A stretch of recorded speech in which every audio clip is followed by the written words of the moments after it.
to feel alone. Life changes, how would we have known? The changes are we should grow.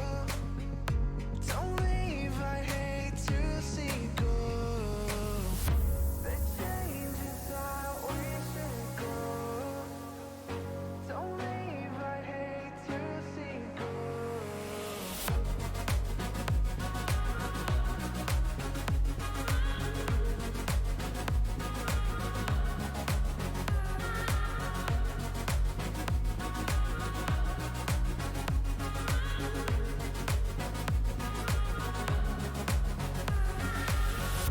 No matter who it is, sometimes we all cave in. Lift your head and keep in mind everything we said.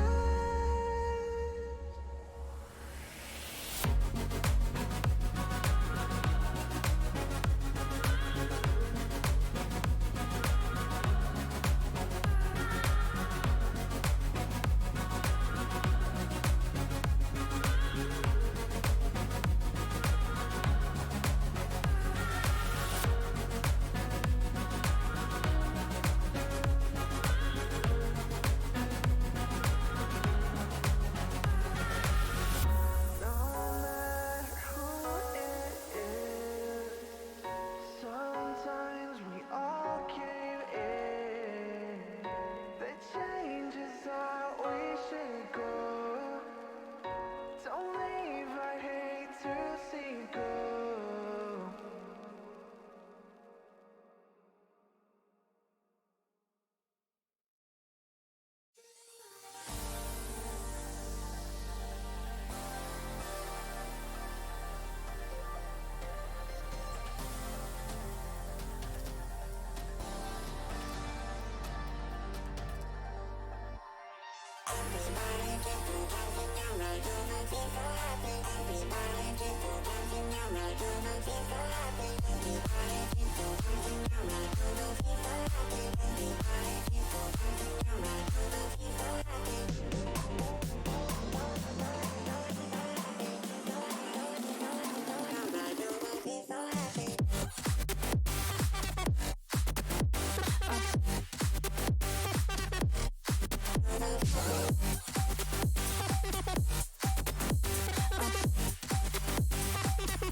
Why is it so? I was angry before, now you're slamming the door on our lives. And I'll fight, I'll never let you down, no.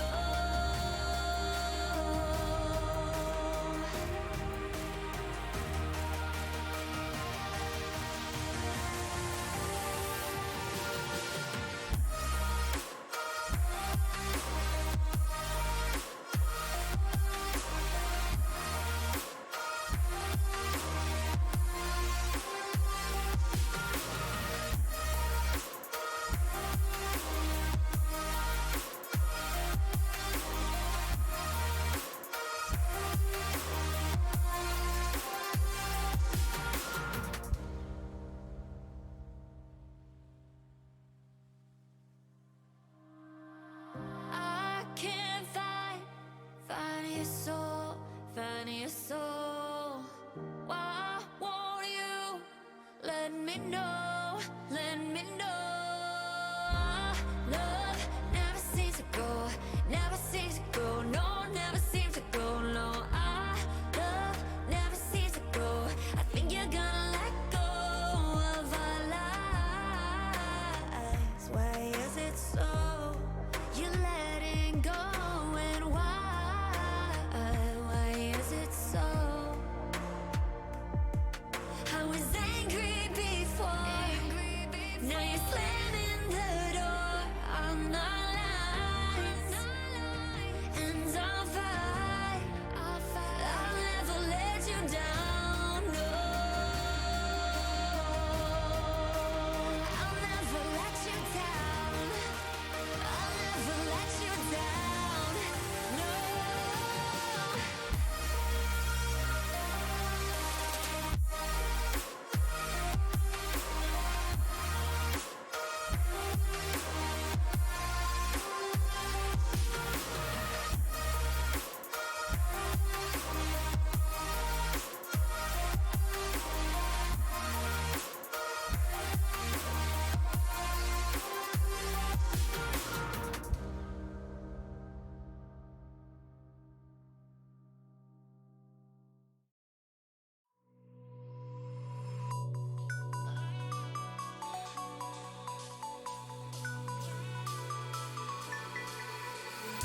In the city where we felt alive, take me back. In the city where we felt alive, take me back. Take me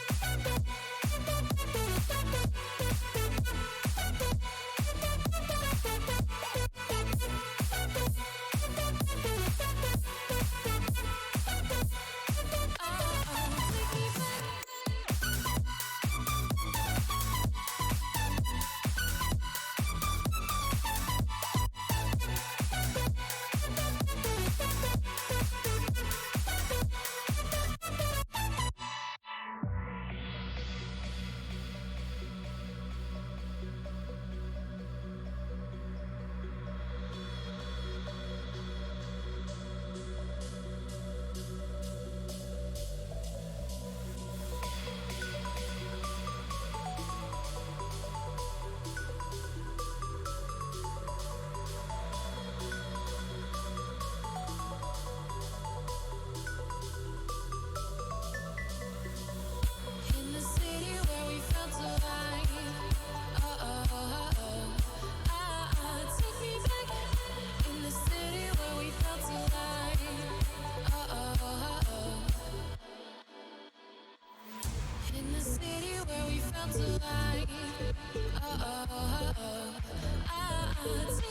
beach too long and watched the waves carry my soul off farther than I could see.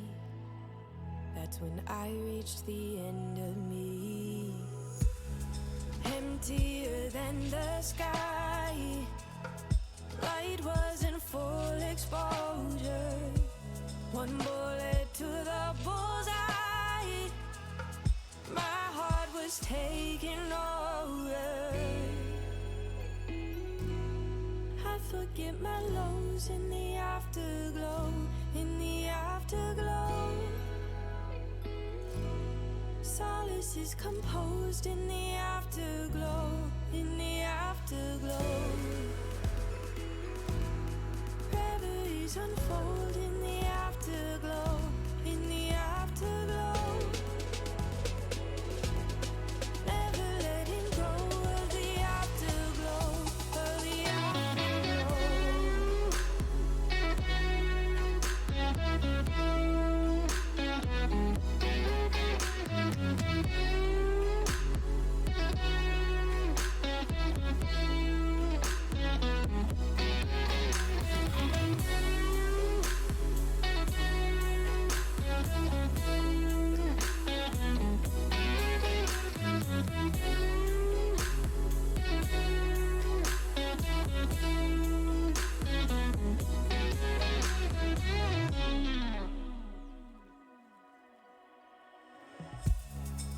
So I run to keep up with the sun. Any chance to hold on, one more moment before it's gone. After the taste, I'm desperately chasing. Nothing else quite equates to a peace I'm feeling after a taste. I won't need to waste my time with pain, 'cause I've never known this healing. I forget my lows in the afterglow, in the afterglow.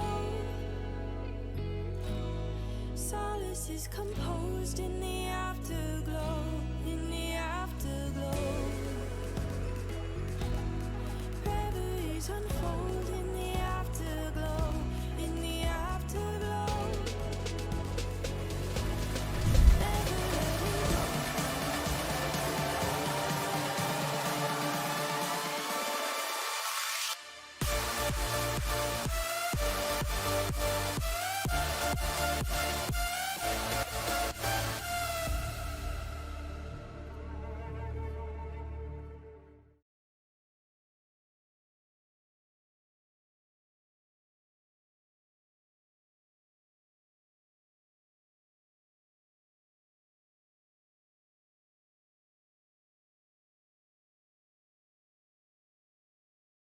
Sorry for the little bit of delay there, but there we go. Everything should be fixed and ready to go.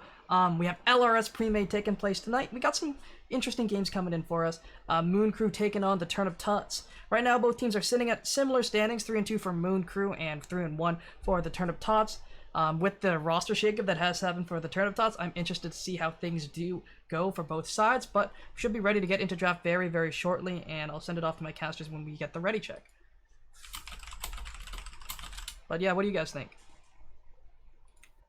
Yeah, definitely excited to see some games from Pool C. We don't really get to see a lot of these teams. Usually we're watching Pool A and Pool B. I don't know how many matches. I think there's only been one other match from Pool C that we've had on stream, if I'm not mistaken. So I think so. so it'll be super fun to see what these two teams have in store for us. As also waiting for someone else to move up into Team 2 so I can join spectators. Yep. Yeah, I think you're playing 80 carry. Yeah, at the moment. Let's see, we have casted... Yeah, we've only casted Pool C once, it looks like. Every other game's been Pool A, Pool B, but we should be ready to go here. Get things going for us. I'm gonna send it off to you guys, see how everything turns out here. We'll see how these new adjustments will affect the turn of thoughts considering what happened, but we will be right back as we get ready for the draft here.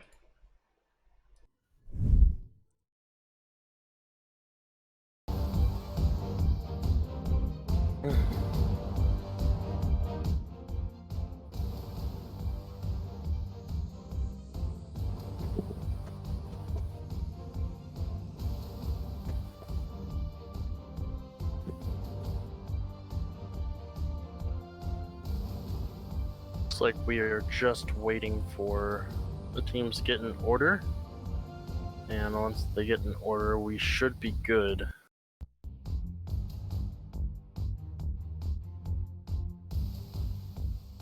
Looks like their jungler is having trouble patching the game.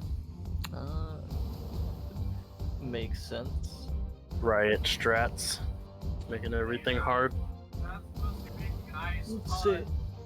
I believe the patch was very small. If I remember correctly, it's about 25 megabytes at most, something like that. But speaking of that new patch, that does mean that I don't actually know for in terms of rules for the LRS if Mundo is enabled. He is not. He will be disabled for the first 2 weeks of competitive play. Mm-hmm. They're pretty standard rules. I will say he doesn't seem too different. I don't think it would have been too jarring. Of course, you do want to like give time for teams to adjust to any sort of like new champion like that or new rework.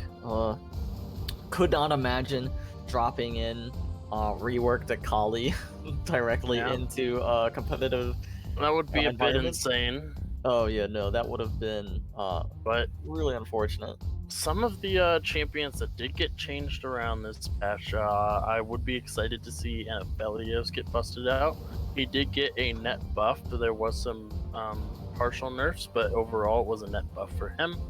Draven got a minor buff, but I really doubt we'll be seeing him. He is not very prioritized in competitive play. Gnar got a very, very minor nerf to his AD. I don't think there's too much. We'll still probably see a lot of him. But the one that I'm most interested in is the return of Hecarim. Yet another buff to bring him back into the meta, and really excited to see if the teams decide to go for him. And of course, that Aphelios buff, not exactly sure what it's going to end up doing to the champ as a whole, if it'll make him too much better. Or maybe he'll just stay the same. I doubt he could get any worse from this change that he got. He got some extra AD growth, some extra magic resist. His Q on his Chakram and Severum, or Crescendum and Severum rather, are a little bit better. Nothing too crazy though from what I'm seeing. Just as you would imagine with the Aphelios, a lot of numbers being changed, a lot of his percentages. So if you feel like doing all that math and looking at it, just know that it's everything went up essentially. Yeah. Are there any other buffs that we should probably bring to the attention of anybody? Alawi got a mana growth buff. Actually, it's 10 mana growth, so that's actually a pretty significant buff. Draven got a bit of a cooldown buff on his W. I don't think that's going to matter all that much. Kai'Sa got a pretty significant nerf. I would say in the early game, an extra 2 seconds onto her Q can be the difference between a kill and a death. So for sure, and you're usually using your Q to like clear that last bit of minion damage. You want to be, or not minion damage, but the minions as a whole, you want to make sure that they're low enough that you execute them. That's kind of the point of that. But it does look like we are finally getting into draft here. So we will switch over to that in just a bit, unless we are already here. We already are. Awesome. Yep. Perfect. As Thresh is going to get banned away. Alright, so first off, Cast or Curse, absolutely none of the champions that we just said have been even targeted whatsoever. So Thresh is going to be taken away by Turnip Tots. Doesn't want the Hook Master. I like to call him the Hook Master because really all the other hooks in the game are kind of subpar compared to his, because he can choose to go in or not, where the other ones you have to fight. So And it looks like it is going to be the Volley Bear. I don't know why they banned the Volley Bear. I play with Cowsep on my pre-made team. They're not my pre-made team, my draft team. And the few times that they do let Cowsep have Volley Bear, he kind of turbo-ins. He runs it down. So I'm not too sure why they banned it. He told me to say this. He told me to tell everybody how bad his Volley Bear is. I don't know. Anywho, it is going to be the Nautilus followed up by the Mordekaiser as well. So pretty solid bans coming from both teams here so far. Doesn't really give away what each team wants to go for either. So I do really like the masquerading of bans that is going on at the moment. So I would say that there are a lot of picks, like in terms of the meta, that I think people should like really be focusing on. I think Viego is super strong right now. That champion is And scary as all get out. Yes, Gwen is the other big one, the other damage threat that I think should be pick ban always. I think if you're red side, you have to ban. If you're not gonna ban both, you can try to get one or the other, and that's what. Assuming that this was like a higher elo game, of course you're not gonna expect people who may be playing. I actually don't know necessarily if they're under diamond or not. But usually, if you are, That is a diamond 4 peak with 1 diamond 3 allowed. okay, I believe. gotcha. No, So it might be diamond 3 with diamond 2 allowed. I'll have to go double check, but one of those two. For sure. Usually when you're like under that elo, like so plat gold, you can get away with playing more of what you're comfortable with and straying at least a little bit away from the meta, as long as your compositions are still good and your draft is still good as a whole. You don't have to target the OPs because they don't mean necessarily as much because the skill levels might not be as even. But if you do manage to get those OPs and you're good at them, they can be pretty devastating. Especially like a good Viego in this meta right now could run a team pretty easily, or like a good Ezreal right now. I feel like Ezreal's really strong.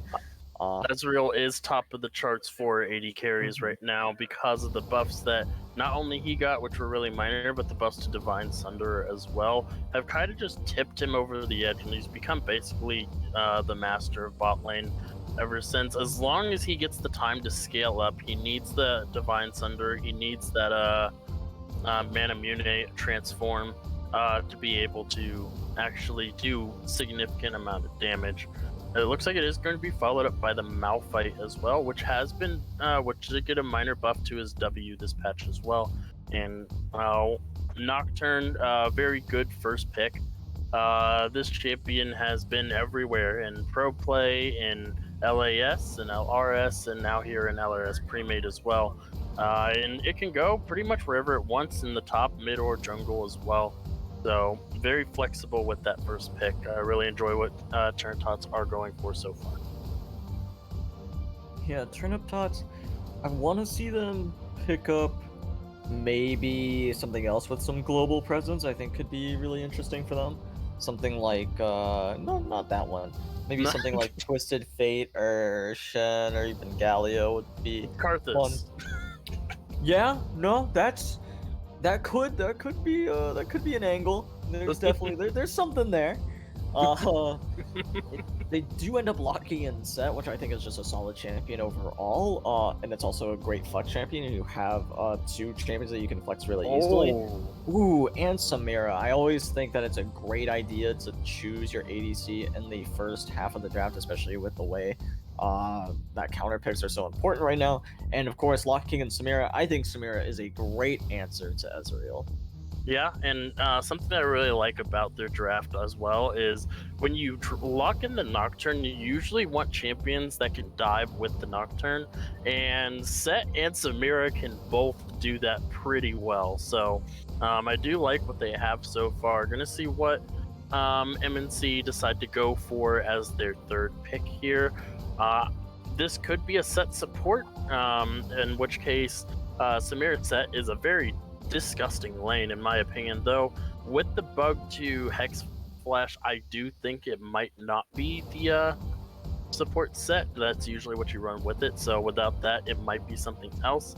The Alistar pickup, very, very good. They already have massive amount of front line for Moon Crew, the Malphite and the Alistar being able to soak up so much damage. And right now, Turnitots has a primarily AD focused composition, which Malphite and Alistar excel into. So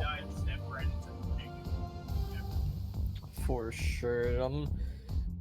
I'm really excited to see how Turnip Tots take the rest of their drafts. Cause that set and even the Nocturne not locked into any position, both being able to be flexed around is really important if you're playing on blue side. And seeing how red side's gonna and seeing how Moon Club is gonna answer on the red side with their draft is going to be fun as well. I imagine they're going to probably want to pick their support, or not support, but rather their jungler with their 4th pick. I think picking your mid laner here would be a little bit of a mistake. This is assuming, of course, Malphite is top, because I don't see anywhere else that he could really go. But plus yeah. it's the AP mid Malphite, but that'd be a little bit insane. Could be. Yeah. It looks like it's going to be 2 support bans from Moon Crew there. They have decided to ignore your suggestion and go for the Galio in that mid lane. Yet another massive frontliner. Looks like they're just trying to put as many giant bodies in front of this Ezreal as possible so he can scale up safely and he can carry the late game. But I'm not too sure if that's the way to go.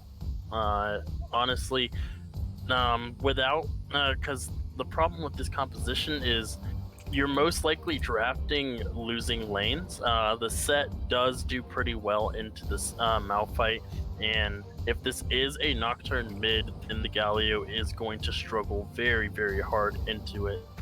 Samira does fairly well, and it looks like, okay, so it could be the set mid or support here with that Shen. It can also be the Shen support, so still massive amount of flexibility for Turnip Tots here. They can go with pretty much everything they want. The only champion that's pretty much locked into their position is that Samira there. But like I was saying, for Moon Crew, they really have to get some damage from somewhere, from some other source. Galio does have quite a bit of base damage, but that does fall off later on in the game if he is going pure tank.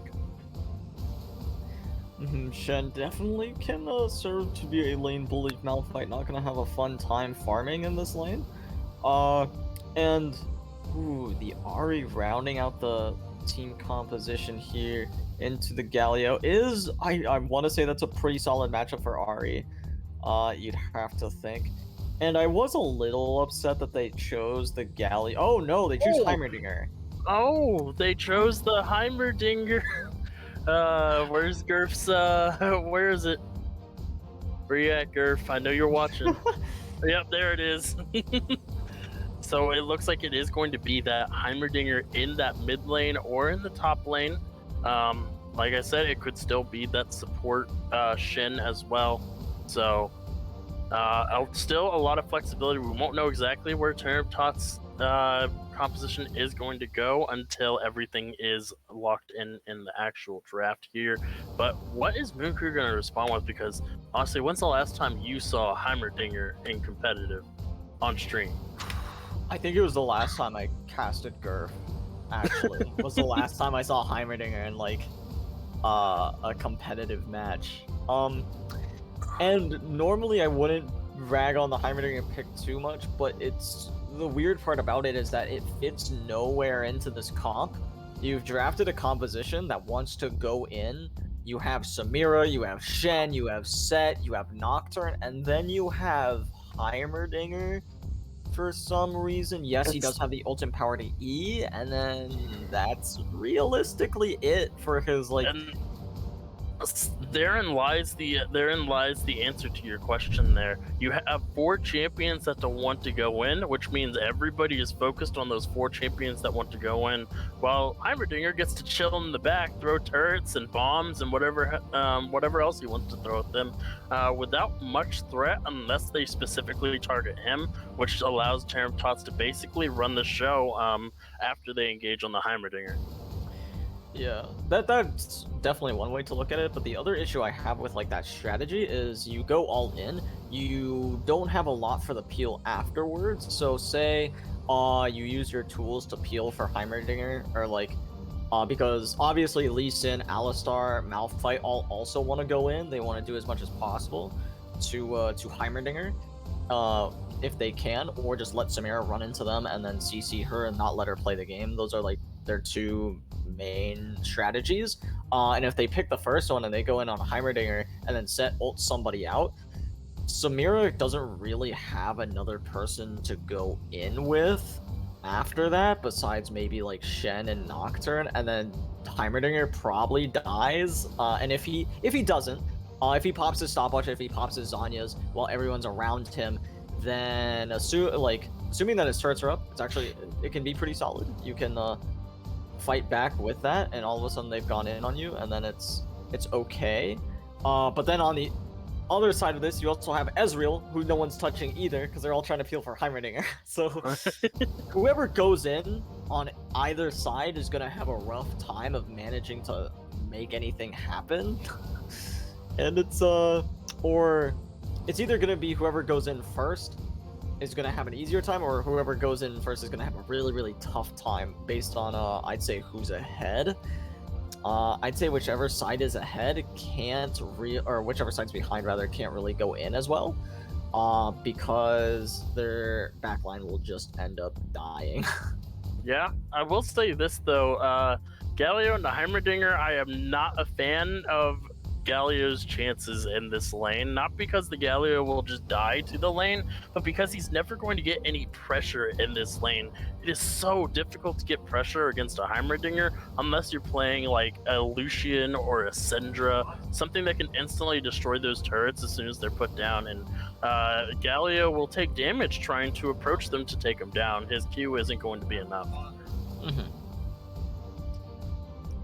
And as Galio, you really want to be able to have that mobility to roam, to use that ultimate to its full effect, and you can't do that if you're stuck in lane, clearing wave after wave. The Heimerdinger is just going to constantly push into you on repeat.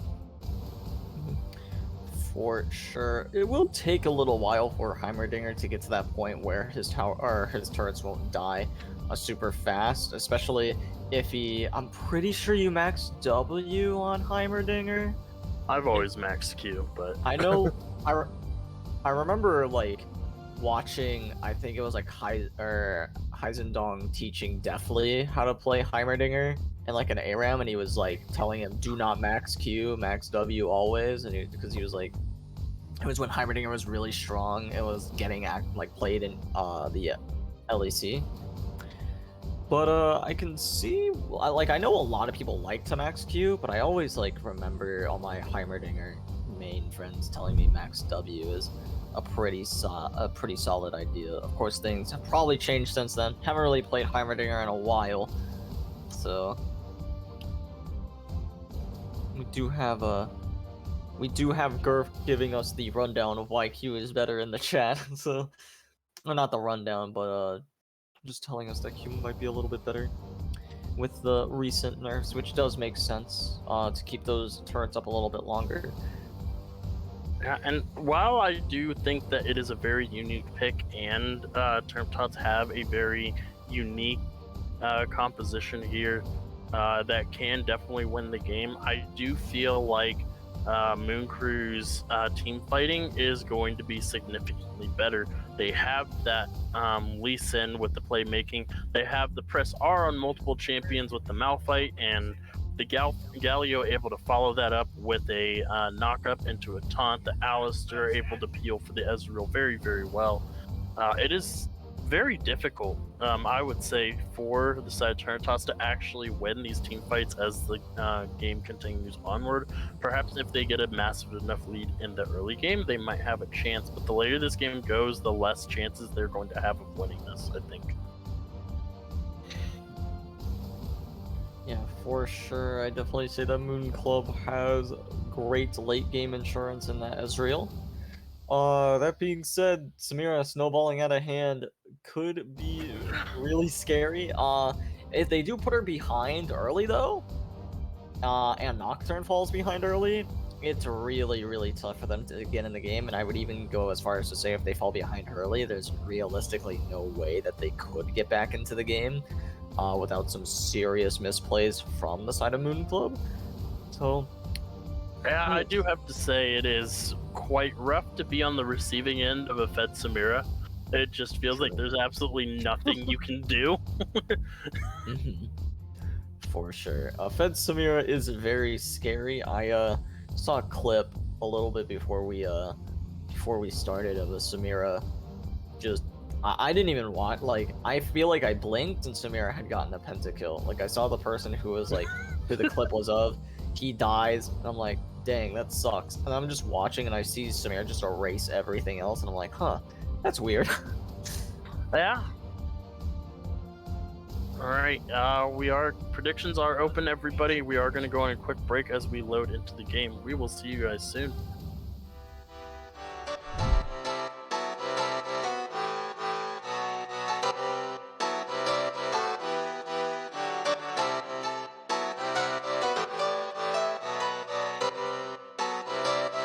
I saw you smile from across the bar. Yeah, she was pretty and so close but so far. She flipped her hair and I thought this can't be true. How does a man like me get someone like you? And then she looked at me and I was confused. Everyone here can't be the one that she'll choose. And I looked back and saw the spark in her eyes. This can't be real, my head's telling me lies. Just like that, you're coming closer to me. Come shake me, grab me, so I wake up from this dream. I can't breathe, come at me. I don't know if I can speak. Then she said, come with me and let's be free.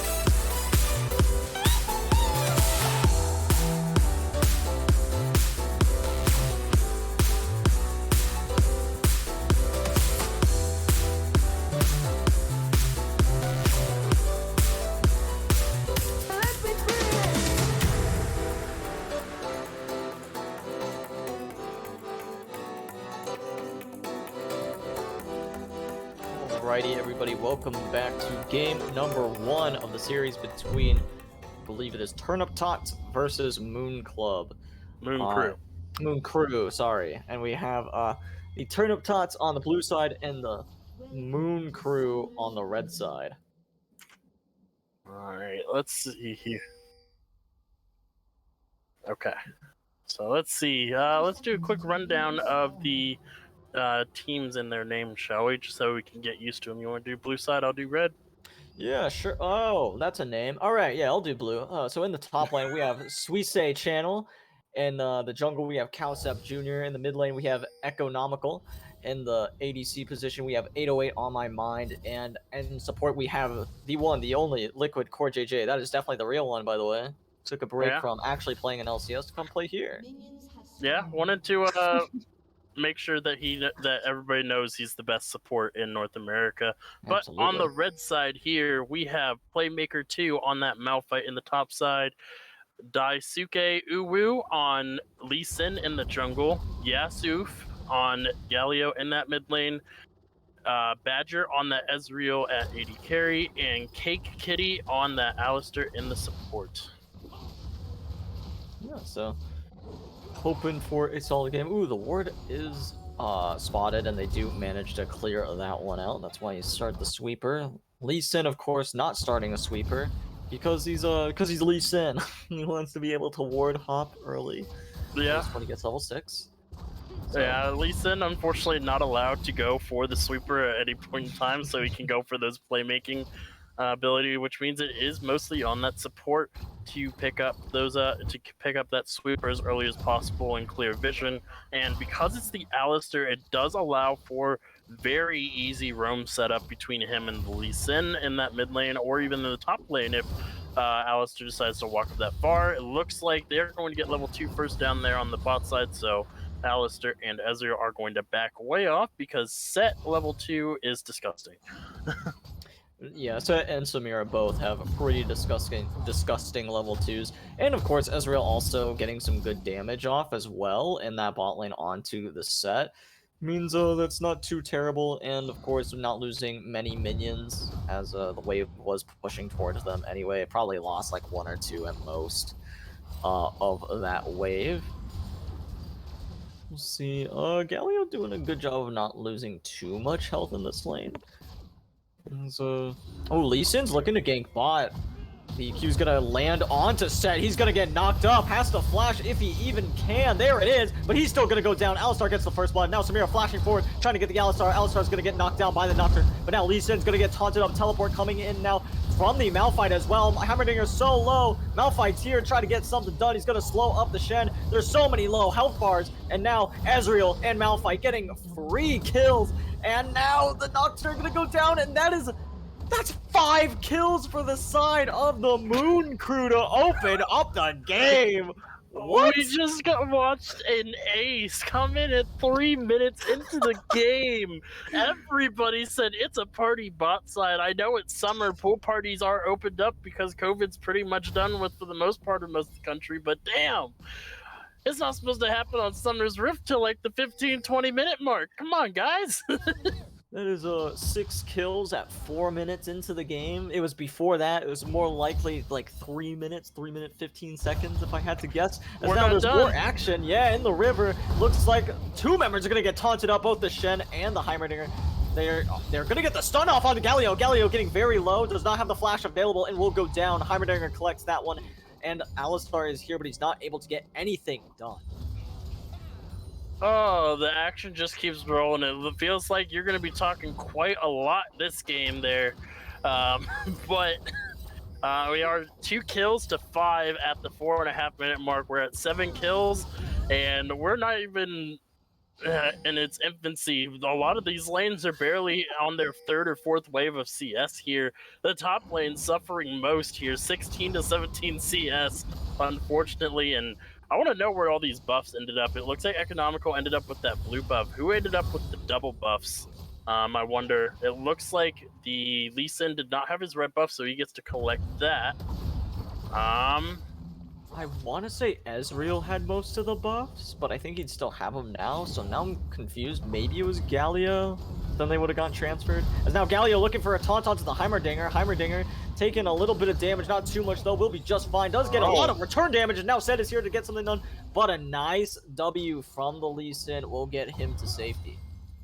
Alright, and it also does look like that Core JJ has the Hex Flash. I don't know if they fixed that bug yet, but if it hasn't been fixed, they were warned in announcements, and they could lose that spell for the rest of the game. So, as Suisse is really, really low here. Hold on. Yeah, Suisse could have gone down there had Malphite had ult to secure the kill. Unfortunately for him, he does not have that. And Shen gets to back off if he wants to, but he doesn't have teleport, so he might greed for this wave. Could be a little dangerous, as we will check back in up here as Malphite, he wants it, but he knows he can't have. Ooh, takes 2 tower shots, so Yeah, the burn from the corrupting potion doing quite a bit of return damage there as the taunt a lands. nice taunt, and that's gonna be another tower shot landing as well, as now Malphite getting very low. A flash auto is enough, and Shen picks up a solo kill for himself in the top lane. Yeah, so that 5 kills is starting to not mean as much here because the gold's only about 1,000 now after those 5 kills. It's been 2 return kills since then, and they did get a kill early on in that first fight. Team fighting at 3 minutes. Wonderful, love it. But we're at about 1,000 gold difference here. The dragon is spawned. It looks like the Lee Sin has already converged onto it, so he is going to pick up that mountain dragon. First dragon going to go over to Moon Crew. They should be pretty happy with that. Just a little bit of extra resistance. Make it a little bit harder for champions like that Rock up in the top lane. Add a bit more rock to him, you know? For sure. And something about the gold lead that we got to pay attention to is that it wasn't really in the top lane to begin with, so that was always going to be pretty even. It's the bot lane that you really want to pay attention to, because Ezreal is he, what was it? Let me check real quick. Yeah, he's about 800 gold up on Samira. That's pretty much their entire gold lead. That actually is their entire gold lead. And he's got a Sheen in this lane, and having a Sheen this early on has been absolutely oppressive for both the Set and the Samira to deal with, because he is doing a ton of damage with each Q that he's pumping out. And it is as someone who plays a lot of Ezreal, and getting an early Sheen always feels so good in this lane. Look at the mid lane. We got a roam from multiple members here. I don't know. Heimerdinger doesn't want any of that. He's walking away. Yeah, Heimerdinger doing a really good job of playing safe, so gotta give him props for that one. Yeah, it looks like they're just going to return back to that bot side there. The wave was shoved into their tower. It looks like Ezreal is going to actually miss all but 2 of those minions. They actually know he's going to miss all of the minions. He didn't get the last hits on them, so he does lose a wave for that roam there, unfortunately. Only behind a little bit of CS. Should be able to pick that up on that current wave that is crashing into him at the moment. So, going to be perfectly fine about that. Still going to retain his gold lead up there, or down there in the bot side of the map. Looks like there is a small collapse onto the Galio there. He does have his flash back up. Ooh, yeah, he does flash under the tower, but is trying to get something else done, but the Nocturne only takes 1 tower shot. Will not mean enough, as they are going to be just fine. Is now looking for Lee Sin. He does ward hop over the wall, or he hops to the Malphite at least. As they're looking like they want to make a play on Samira. Samira is 100% alone. Set walking up now. And Heimerdinger ults the wave. Yeah, probably just wants to get it back again. He didn't have any mana left anyways. Does have that teleport to get back into lane. And most importantly about that fight there, the flash is burned from Galio, but the next most important thing is Shen's ultimate was also burned, and Shen is in a lot of trouble here. Yeah, there's a teleport coming through, though, from the Heimerdinger. Heimerdinger is here. He's gonna try to kill the Malphite. Malphite getting low. Ults, though, might be able to find the kill. Lee Sin helps him get the kill onto the Shen, and now Heimerdinger in some trouble. Flashes over the wall. Such a hard flash to execute, but 1 Q from Lee Sin will find the kill. There it is! And there's the follow-up. A double kill for the jungler of the Moon Crew. Yeah, unfortunately, Heimerdinger was running to the wrong side of the map, so I believe he was dead regardless. But it is going to be 2 kills for nothing for that Lee Sin, now up 2-0, and also has that Rift Herald, a very early Rift Herald at that. Can put that pretty much anywhere. I would expect that to go into the bot side despite no platings being done. Getting that Ezreal further ahead is exactly what you need, but Ezreal does need to be a little bit careful here. He doesn't have any mana. Is very low on mana, does not have enough. I would imagine that he doesn't have a lot for an E, but it doesn't matter. He's just doing so much damage. Finds the kill, but Set does manage to find the return there. As now he is taking too many tower shots. He manages to flash over the wall, though, and is getting away, or is he? As here is Galio looking for the support. Is getting him very low, will take him down. That's the mid laner picking himself up a kill. Now Nocturne is running for the hills. Will be able to get out just fine, though. Yeah, and it looks like the Rift Herald is going to be popped mid here, so they are going to get quite a bit of damage down onto it. Plating tower or gold is going to go to both the Galio and that Lee Sin there. The Ezreal ultimate, True Shot Barrage, is going to rip through the mid lane, so just even more pressure onto that mid tower. But once again, it is a Heimerdinger. He can do pretty well with clearing these waves with his abilities, so I don't feel pretty fine about that. It has expanded to about a 2,500 gold lead, though, in the time since the last time we spoke about it. Heimerdinger doing a little cheeky stop of the recall for the Galio there. It looks like we may slow down just a little bit. I say that as Badger has to E away from the Samira, and Ezreal might be in a little bit of trouble. No, he's just going to be able to back up pretty safely there. There were 2 members, and Alistar hadn't gotten there yet. But most importantly, Alistar now has that ultimate, so going to be a little bit harder to target him in team fights now. The Ezreal has his flash and a heal up, so they won't be able to get away with that once again. The cleanse, hold on. Nocturne ulting into the bot lane, trying to get some damage down onto the Ezreal, but they are just absorbing this pressure, as now Set is going to fall to the tower. Nocturne going to be next on the ticket, as now Shen is brawling with Malphite in the top lane, but Malphite's going to be just fine, as now Samira is gonna be able to ult here, does it, but it doesn't matter, just gets shut down for a double kill, as now Heimerdinger running for the hills, should be able to get away though, as the rest of the Moon crew are hunting for the Shen. Won't be able to find him though, as they will get themselves a free Cloud Drake. Yeah, unfortunately, the Shen's ultimate was canceled by the Malphite, being forced to teleport down here instead. So both of his globals are down for the next couple of minutes. And the second dragon will go over to Moon Crew here, as looks like we got another engagement here. Ooh, yes, that's going to take a lot of damage so far. Ult's back in, trying to get something, anything, but should be going down. Is actually very low. Samira wants to go in. There's a lot of low health bars. This could be it, but she gets stunned right as she ults. She's getting very low. She does manage to find a shutdown on Lee Sin. That is absolutely massive for her.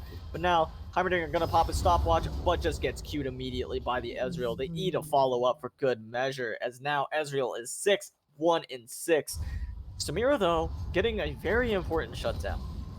Yeah, she did get a very important shutdown, and even the Liquid Core JJ on that set did quite a bit of damage with that. Almost got away with it too, but unfortunately was not enough. If that Samira was able to channel that ultimate, I do think she might have done more than enough damage for the Heimerdinger to clean up, but was stopped pretty much immediately, unfortunately. So it's going to be a loss right there for Turnip Tots, and they are starting to struggle now. It is now a 4,000 gold lead between the two teams, 15 kills to 5, up 2 dragons here, and it just looks rough. And we talked about this in the pregame. If this team doesn't get ahead, they are going to struggle trying to find a win here in this game, and that looks like what's going to happen, because as this game continues to go on, they are going to struggle continuously.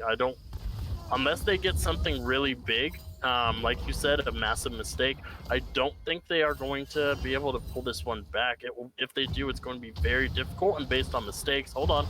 Oh yeah, Lee Sin wants to go in. The E's gonna be brought out from the Heimerdinger, but now Nocturne wants to ult in, is finding as much damage as he can on Galio. They are still going. A nice ult from the Lee Sin to get themselves some space. As now Samira is here as well. Alistar wants to possibly look for a play as no, just here for some insurance. And as you were saying about like that massive mistake is, yeah, you want to look for this Ezreal. He has a 400 gold bounty, but the issue is even if he makes a massive mistake, he has an E button. He could have a flash up at some point to get himself out of there. And of course, he's doing so much damage. Yeah, he has the Divine Sunderer finished. Yes, the her name is escaping my brain right now. Samira, thank you. I don't know why. My brain just decided to dump her name because I don't like all the time. But yeah, Samira does have that immortal shield bow, but we already talked about just how strong the Ezreal has become with this Divine Thunder, becoming one of the best top laners. As hold on, we got a fight in the mid lane. Yeah, Galio taunted up the Heimerdinger. The ult's gonna come out from the Malphite to secure the kill as well. And now they're looking for the Rift Herald to be dropped on the mid lane. That should be this tower finally going down. Yeah, and Shen ultimate actually was also used in that mid lane as well to try and save the Heimerdinger, but didn't. Ooh, Alistar wants to go in, and Ezreal doing so much damage with all his abilities. Does heal to get himself a little bit more speed. Didn't really need to heal for Alistar. I feel like it was fine. Now they're diving the Nocturne. Nocturne, a nice spell shield to keep himself alive for just a little bit longer. The ult Q combo coming out from Lee Sin is not enough damage to kill the Nocturne before the fear goes through. Yeah, but they are going to get 2 towers here as well in that mid lane, as well as the kill onto the Heimerdinger, burning the flash from the Nocturne as well. So 17 kills to 5. They are approaching that 10,000 gold lead here. Playmaker gets taunted up under tower, but I don't think it matters all that much. I do think that the Malphite has reached that point to where it is very difficult to kill him with just the base damages alone from the Shen. We do have the Lee Sin hovering up here. He might. Yep, there he is. Yeah, Lee Sin waiting for the Shen to taunt, and he did. Shen has to burn his flash to try to get away, and he should be just fine going under the tower now, but will not have that tool available to him later for these team fights. Yeah, and you see that they're trying to get something done in these lanes, and they stayed. Oh my They god, stayed. as Malphite has ult and he uses it right off of cooldown, and they just murder Shen.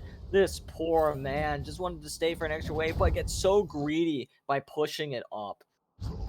Yeah, and now he's going to lose his life and the turret as well. So it is going to be those 3 turrets for nothing so far, and this should start to extend it towards that 10,000 gold lead. We're at about 7.5, Oh my almost god. 8,000 here. Ezreal goes over the wall with the blast cone, and he manages to E back over. He is actually pretty safe right now, as Shen is going to ult. The Galio is charging up a taunt. Is now Lee Sin getting very low. Nocturne's going to go down to the Alistar, as Lee Sin still pretty low, but Samira is just taking so much damage. Ult, but it is immediately taunted out of it, as now Lee Sin doing so much damage once again. Heimerdinger very low, will not be going down though, as there is nothing that can reach him anymore, as the 2 carries from the side of the Turnip Taunts will be able to escape, but have to give up the dragon. Yeah, and that is just the wallet diff right there in that fight, because they did execute that pretty well from the side of Turret Toss. They just don't have the damage to go for that yet. They're going to lose yet another tower down there in the bot lane, and we are now, yeah, this is basically a 10,000 gold lead here. Yeah, 9,800, almost that 10,000 gold lead, and it is looking rough. We're at 26 kills in 19 minutes here, and 21 of them are on one side, unfortunately. Yeah, a team averaging over a kill a minute is pretty nuts, as Malphite is hunting, stalking his prey, looking for Cowstep Jr. to make a mistake here, as he is taking the blue buff. Should be able to just grab this one, but they are bringing Lee Sin and Alistar over to punish Nocturne for daring to farm in his own jungle, or maybe look for a play on mid lane, but they should know that Alistar is around. Should start walking away, as now it is Shen who might be in some trouble. It doesn't look like it is so. If Nocturne roams up, there it is. Lee Sin and Alistar both going in onto Nocturne, but now Nocturne doing what he can with his ultimate to try to confuse the Moon Crew, as the only one confused seems to be the Set, running in the wrong direction, is running up, and there is nowhere left for this man to go. He is just getting too low, will be going down. There it is, as Lee Sin picks up that kill for himself. Baron up in 10 seconds. Might be the angle that Moon Crew are looking for next. Yeah, and I mean, with the death of the Set there, obviously not the targeted choice that you want to go for if you're setting up for a Baron at 20 minutes, but with how far ahead they are there, it looks like they're not even going to try to contest. They're just going to go ahead and let them have this and hopefully hold out before the game is over. They are on their inhibitor turret in that mid lane. They still have their tier 2s in the bot and top lanes, so still a little bit of work for Moon Crew to do before they can get through. And it looks like Shen may be out of position here again. He's just gonna get away. So, Boy. I always like to be hopeful, especially when I'm like casting for teams and like seeing, all right, what's the win condition, and before I say my next piece, we'll look at the win condition for the Turnip Taunts, which is it's not really there. You might be thinking, oh god, okay, anyway, you might be thinking, let's get some more gold onto Samira. Samira probably needs it, did pick up the collector, will be needing, boots as well. That would be important. That'd be pretty cool. Being able to do some damage. At this point, I'd be like, all right, Samira, you're done. We gotta focus on Heimerdinger, because that's really the only win condition you have, is if Heimerdinger can start doing a bunch of damage. Other than that, you have no one that's really going to be able to output as much damage as the enemy team. At this point, you're facing mid-late game Ezreal right now. Oh god, Set is in a bad spot. Set gonna be doing what he can, does get a W off, but they aren't even afraid. Ezreal's not even afraid to stand in it at this point. Even if they stand in the middle, I'm pretty sure Lee Sin was the one to do that, and look how much health he still has left. As now Nocturne gonna be able to fear up the Malphite in just a second. There it is. But they are running after the jungler of the Turnip Taunts as he gets away. Now Heimerdinger doing what he can to stave off the advances of the Moon Crew, but it is not going to be a lot. Moon Crew is just so incredibly ahead. Alistar going in, taking the tower. Oh, does knock him away though. Does save Heimerdinger's life with his headbutt. As now they do take the mid tower and they are working on the inhibitor as we speak. We have Set running forward, wants to look for a play, but no play should be had as that is just going to be the inhibitor going down and Moon Crew making the very smart decision to rotate to the bot side. Yeah, they have the inhibitor down at 22 minutes here. Looks like they're trying to go for Cowstep, but I don't think they're going to go too deep into it, as Badger takes almost half his health bar from this tower. They have enough minions to get this tower as well. Yasu's going to take a little bit of damage here, and that's really unfortunate. That champion has no form of MR for the most part there, and economical just not doing any damage there. And that's just how far behind they are. And it looks like it is going to be Soul coming up here, and they are going to back off to pick that up. And once they have Ocean Soul, even that win condition that you were talking about, getting the Samira, getting that Heimerdinger back into this game, I do think even that goes away once that Ocean Soul comes in. Absolutely, because you can buy an Executioners to counter that Soul, but when you need to buy damage and just straight damage, and you really don't want to be focusing on utility like that for the Grievous Wounds, that's the last thing you want to be on your mind. Or like, if they had a QSS champion, that would be really bad for them as well, because that's more gold that's not going towards just straight damage, and you're buying other stats that you do not want to be focusing on at all. And so that's just Samira's gonna have a bad time. Heimerdinger, I would consider this game over for that reason, just because they're early game champions. As now, yeah, Shen wants to farm, cannot do so, and gets knocked out by all of the Moon Crew who rolled up on him. Yeah, pushed up way too far. The dragon had just recently gone down, and look how far ahead they are. You can see that the Gallia. Hold on. Yeah, Gallia wants to go in on the Heimerdinger, but Heimerdinger is running away right now. Should be Yeah. able to get out of there. The Galio and the Lee Sin have elixirs. Oh, what a nice insect from the Lee Sin. Wasn't even necessary, but was beautiful. As now Samira taking a lot of damage from the Ezreal, does use her W to get herself some space, and of course Nocturne defensively ulting to get his ADC out of there. Their plan works for that, but it's not working because their base is getting destroyed.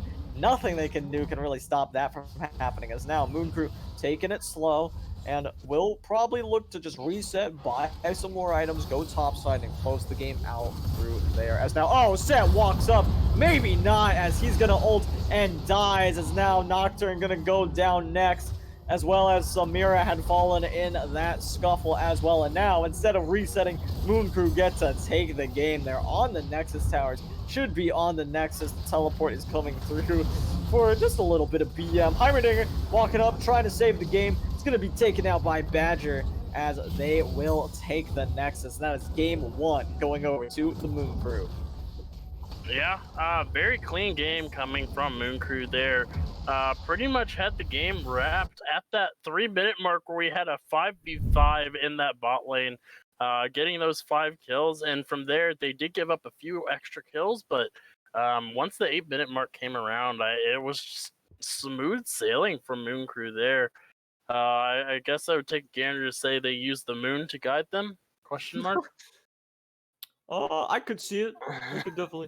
I could respect that decision. And also, amazing. I made a bet on that match. I got 5,000 channel points. I made bank. Yep, off I of got that one. 4,000. Good stuff. GG to those who bet on the turnip toss. Wasn't a bad idea in hindsight, of course, if the Samira could have gotten rolling, if they could have done something in the early game. I feel like giving up that ace to making Ezreal 2-0 and 3 at like 3 minutes into the game, that seals the game in my eyes. Yes, you can technically still come back from that if you give literally nothing to Ezreal and focus bot side and just kill him over and over again and never let him get anything else after that. But it's Ezreal, so that's not going to happen. And he also has Alistar to help him out. He has Galio that can come down. And there's just so many reasons why that game is so doomed after giving up 5 kills to the side of the Moon Crew. Yeah, and you can even see it in the damage charts there. The Nocturne barely doing more damage than the Shin there. Actually, the top 3 damage dealers from their team was their mid to bot side of the map, with the Heimerdinger topping the charts for the Turnip Tots, but completely outclassed by pretty much everybody. Even the Alistair did more damage than both the Shin and the Nocturne in that game there. It was such a rough game for Turnip Tots. They definitely have a chance to turn around. That's why we have best of 3s and not best of 1s for our pre-made leagues. So it could go completely the opposite direction in game 2. You never know how these games go sometimes. Sometimes the team will get absolutely destroyed in game 1, and then they'll come back and win the next 2 games like they were just giving them a handicap. So Yeah, for sure. And I am excited to see how the Turnip Tots adjust in game number 2. But before we get into that, we are going to send it to a quick break. And while we send it to a quick break, don't forget to vote for who you think deserves MVP for this game. While you guys are doing that, we will be taking our break, and we will see you guys in just a few minutes.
Look inside and never let go, never let go.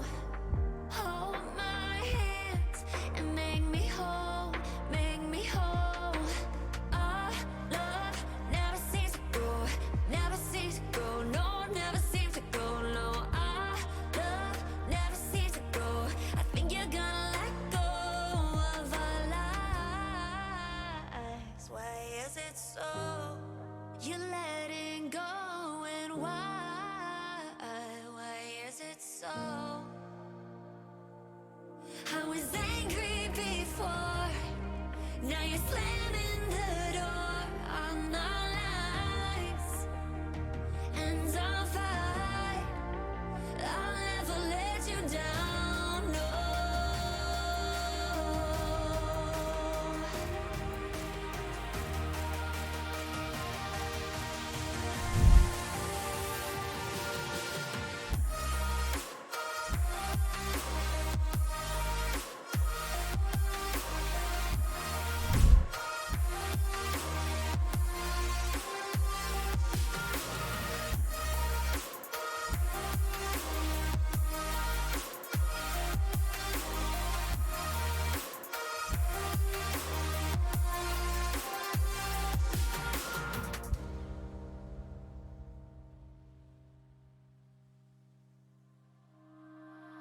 I can't find your soul, find your soul.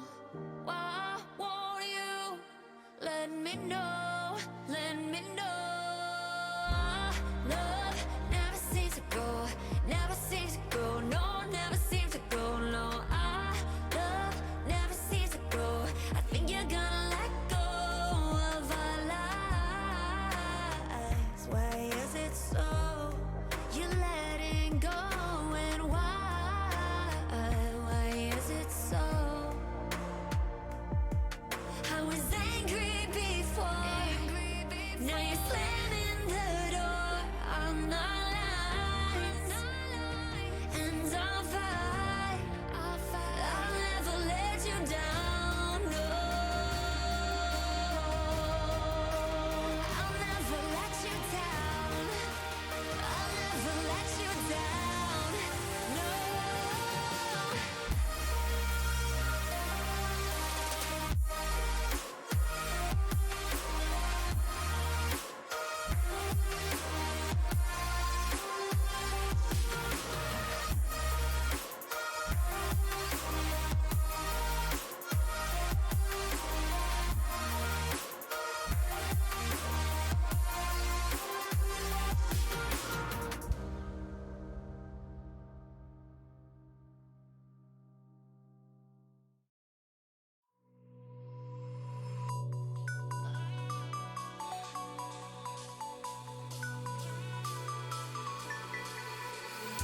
In the city where we felt alive, take me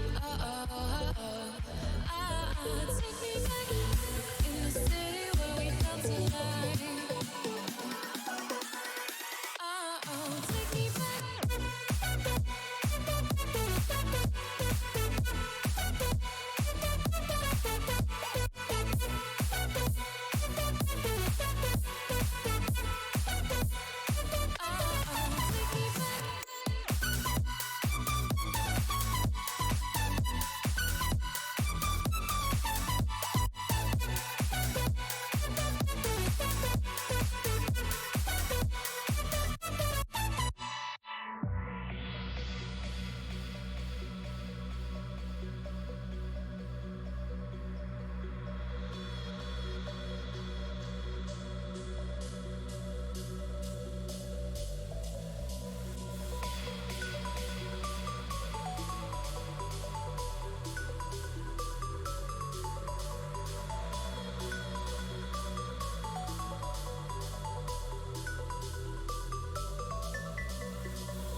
at the edge too long and watched the waves carry my soul off farther than I could see.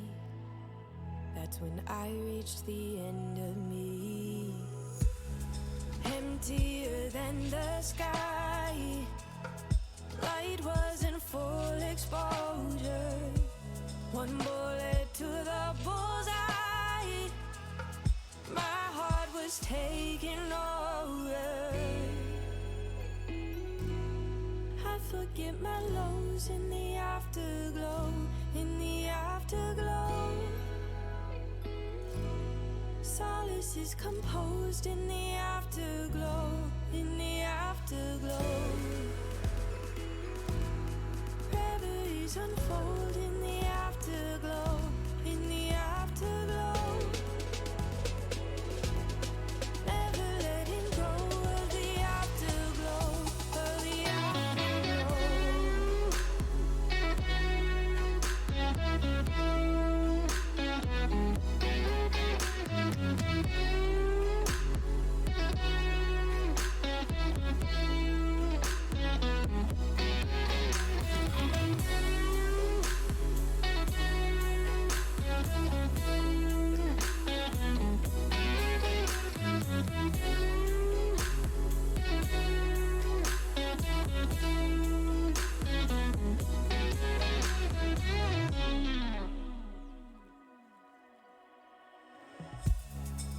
So I run to keep up with the sun. Any chance to hold on, one more moment before it's gone. After the taste, I'm desperately chasing. Nothing else quite equates to a piece I'm feeling after a taste. I won't need to waste my time with pain, 'cause I never known this healing.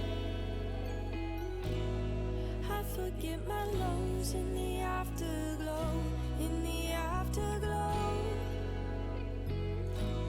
Solace is composed in the afterglow, in the afterglow. Reveries unfold in the afterglow, in the afterglow. Never letting go of the afterglow, of the afterglow.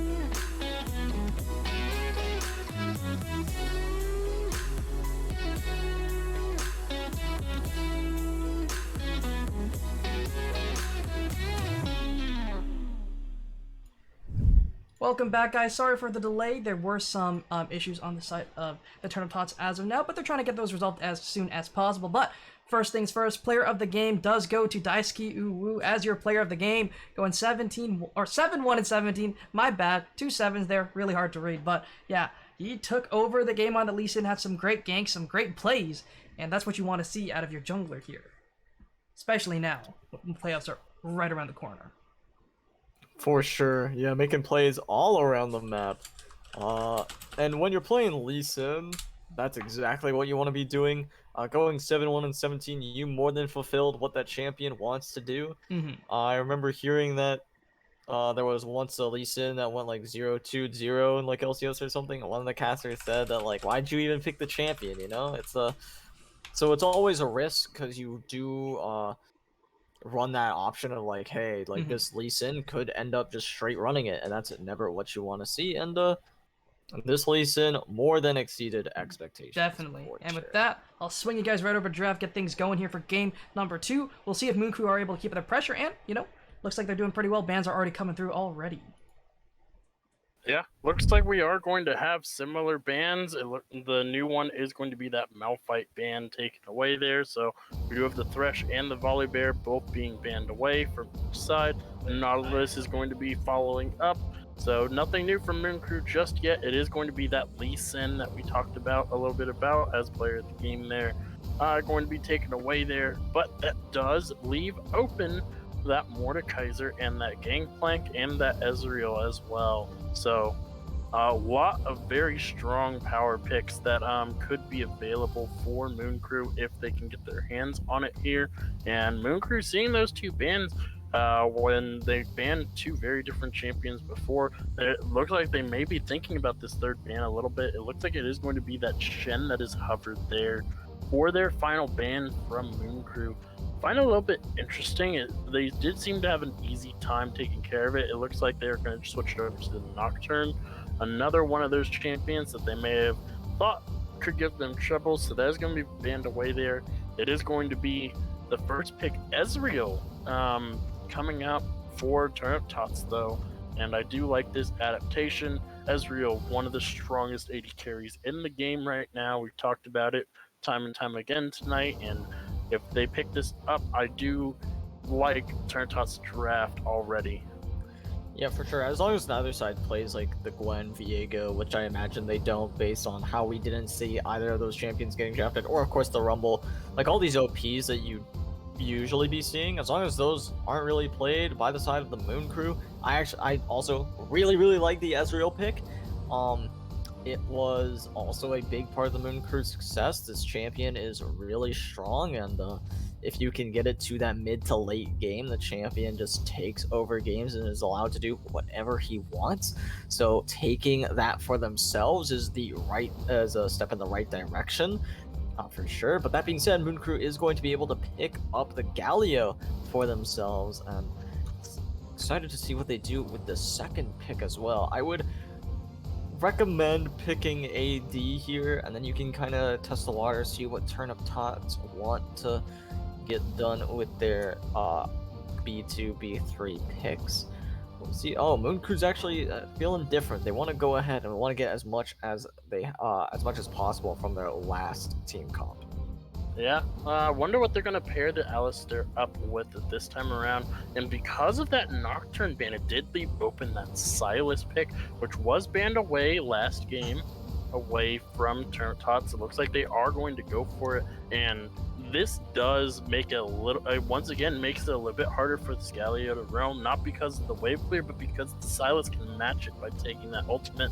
And in team fights, when he takes that Alistair ultimate, he can be so hard to put down as well. So I really like this Silas pickup, even though there's only two champions he sees so far. Both of those champions have very good ultimates for him to steal. It's pretty rare that you have such strong ults to steal this early on into the draft. And of course, Leona going to be locked in for the side of the Turnip Tots. I'm not a huge fan of that champion, just because Alistar counters her pretty hard.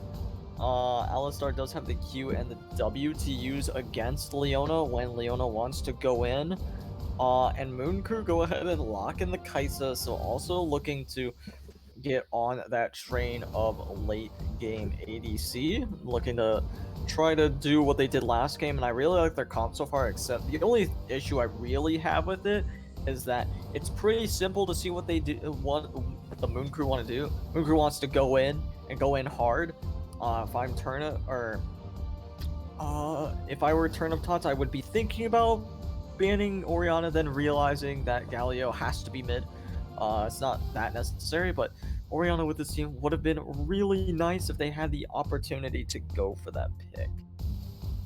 Yeah, and it looks like junglers are going to be the targets for the bans here, seeing as how neither side picked up a jungler. Xin Zhao, which you've seen a lot of priority in the pro play and in the lower elos as well, be picked up here. That champion is a little bit cracked, in my opinion. For some reason, he just kind of came out of nowhere like Udyr did at the beginning of the season, and has kind of just dominated all levels of play. If he was dominating prey, I'd have questions on what League of Legends had turned into.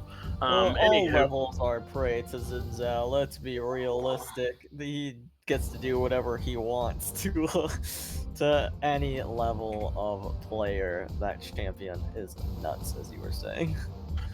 And it looks like another jungle champion, the Diana, going to be taken away here. That champion is a little bit on a different level of danger as well. We see that quite a bit in both the mid and jungle, so that one not an option for either team as well. The Elise from the other side being taken away. Elise, a very strong early game jungler.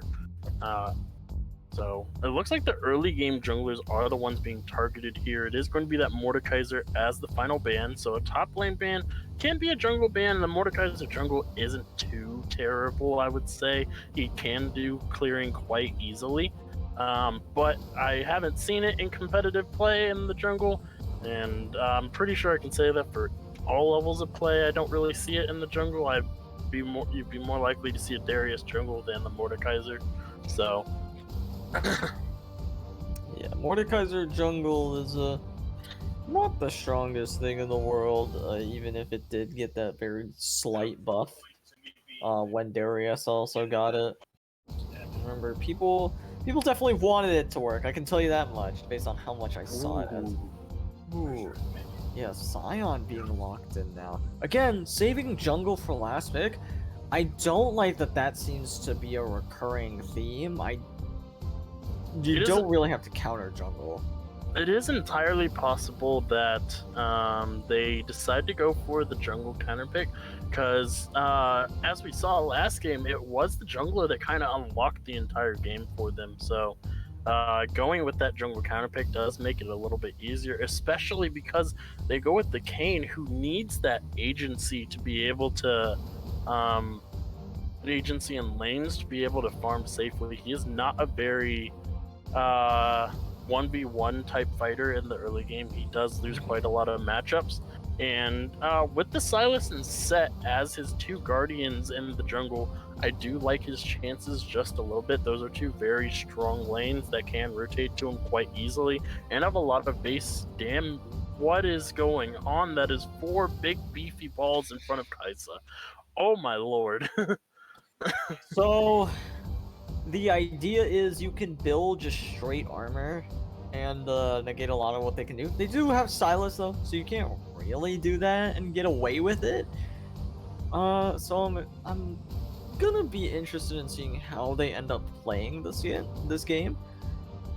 It's not going to be the easiest thing in the world. It's gonna put a lot of pressure on this ADC from the Moon crew to straight up carry the game, because if the Kaisa doesn't do it, no one else is really going to be able to output damage. Yeah, it is going to be, for Moon Crew, they've dropped a composition where the Galio does have high base damage, but once again, will fall off the later stages of the game. Zac does have high base ability power as well, but all 4 of these champions that are protecting Kaisa are very massive tanks, very hard to push through. And Ezreal, well, his new best in slot item is the Divine Sunderer, which is a wonderful item against tanks. Yeah, it's a good one. It's gonna be that being said, even if he falls behind at least a little bit, or goes even and doesn't farm quite as well as he needs to, he's gonna have a pretty bad time doing damage until he does complete that item, and even then, I think he'd still need a little bit more to bypass those things. I think a Last Whisper might even be necessary. So, yes, Sereldia's Grudge would be the item for him, unless he's going for something entirely different. Entirely different build. I think I saw a LPO game where an Ezreal went Immortal Shield though, but that was a very unique situation because there was 3 assassins on the enemy team. So we'll see if he's able to do enough damage to these tanks, and we'll see also if Badger's able to do enough damage for his entire team, because that is the goal. That being said, if Badger goes down, they have nothing. yeah, there's a bit of damage coming from their tanks, but not nearly enough to take down what they have on the other side. And there is also a lot of true damage coming from that set as well. And Kayn, Kane also, with 4 melee champions, getting Red Kane is going to come very, very easily for him. And once he gets that Red Kane, you pair it up with the Leona and Set. Moon Crew is up against a wall that they have to break through to get there, and the dive potential is quite high with the Zac Galio combo, one of those different combos that we talked about where a champion dives into the backline and Galio ults on top. We usually see that with the Nocturne, with the Camille, or a Shen as well can do it pretty well. But we don't really see Zac with the Galio, so this could be one of those combos that they may have been working on here. But like you said, it is 4 champions that don't have a lot of damage, whereas Turnip Tots have 4 champions that do a lot of damage. So Yeah, having a lot of damage versus a lot of tanks, I wonder who's gonna end up taking this one. This is a game I actually don't feel comfortable voting on because I could not tell you who I favor in this matchup. That being said, if you in the audience think you have an idea of who you think is gonna win, predictions should be open right about now, so please feel free to go ahead and cast your votes. Life or death, I had to choose a team. I'd probably choose the Turnip Tots because their comp is easier to execute. Because they have more than one damage threat. Based on performance, I'd say Moon Crew because of how well they did last game. But other than that, don't really have anything else for you. I think I'm gonna have to give the edge to Turnip Tots just because the single damage source. There is more than enough backline dive to make sure that this Kaisa is erased from existence. You have the Leona that can dive onto her, the Silas, the Set with the ultimate as well. Even Ezreal can get to the backline if he's feeling really froggy. Kane can come from pretty much any angle that he wants to, and it is just so much that they have to watch out for to protect this Kaisa, because once that Kaisa dies, like you've already said, they lose like 60% of their damage there. And on the other side, you kill the Ezreal, then you still got to deal with the Silas, the Kane, and the Set there. And if you kill the Silas, you got to kill the Ezreal, the Kane, and the Set, and it just goes on and on with the other side. So I think I'm going to have to give a slight edge over to Turnip Tots, just because their damage sources are spread apart, and they do have that true damage to break through. Plus, the Ezreal's new build is very good into tanks as well. The fact that it's good into tanks is what I'm mostly looking at right now. For the Ezreal, for the Ezreal in the bot lane for Turnip Tots. So yeah, I do think Silas and Kane will have a much harder time of doing damage, depending on how the Moon Crew ends up itemizing. Kane cannot go blue. That is illegal. Not allowed. It would be so awful. I mean, I could see a reasoning why, because if he goes blue and he just straight up assassinates the Kaisa every single time, then there's never going to be damage for the enemy team to fight back with. True, but she also has so much peel for that, where Yeah. this will not happen. And so Silas just has the time of his life, hitting all these huge targets with all of his abilities, his W, his Q, getting so much health back, his ult, he could ult anyone except for Kaisa and get like half his health bar. I definitely think Red Kane is the way to go for this game. And I was just giving an argument just in case we do see that blue Kane. I highly doubt it, but we can talk more about that. Predictions should be open. Yeah, they've been open for a bit. We are going to head into a short spectator delay as we get into Game 2 of Turnip Tots versus Moon Crew Gaming.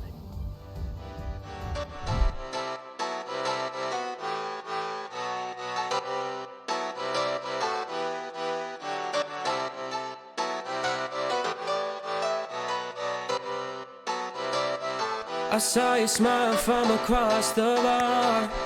Yeah, she was pretty and so close but so far. She flipped her hair and I thought this can't be true. How does a man like me get someone like you? And then she looked at me and I was confused. Everyone here can't be the one that she'll choose. And I looked back and saw the spark in her eyes. This can't be real, my head's telling me lies.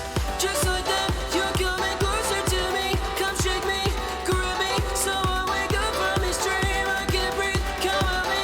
I don't know if I can speak. Then she said, come with me and let's be free.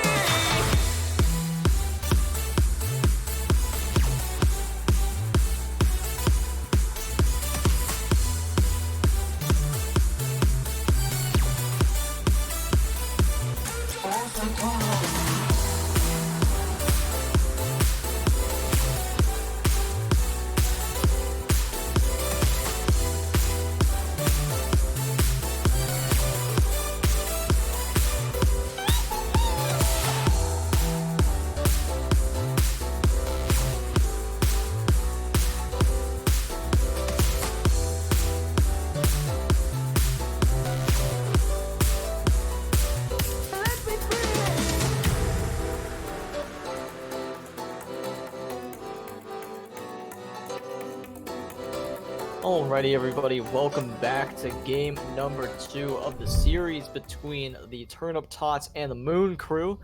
We once again have the Turnip Tots on the blue side and the Moon Crew on the red side. And already looking at some of the runes, we were taking note. We have 3 Aftershocks on the Moon Crew side and 4 Conquerors on the Turnip Tot side. So, yeah, if that tells you anything about the game.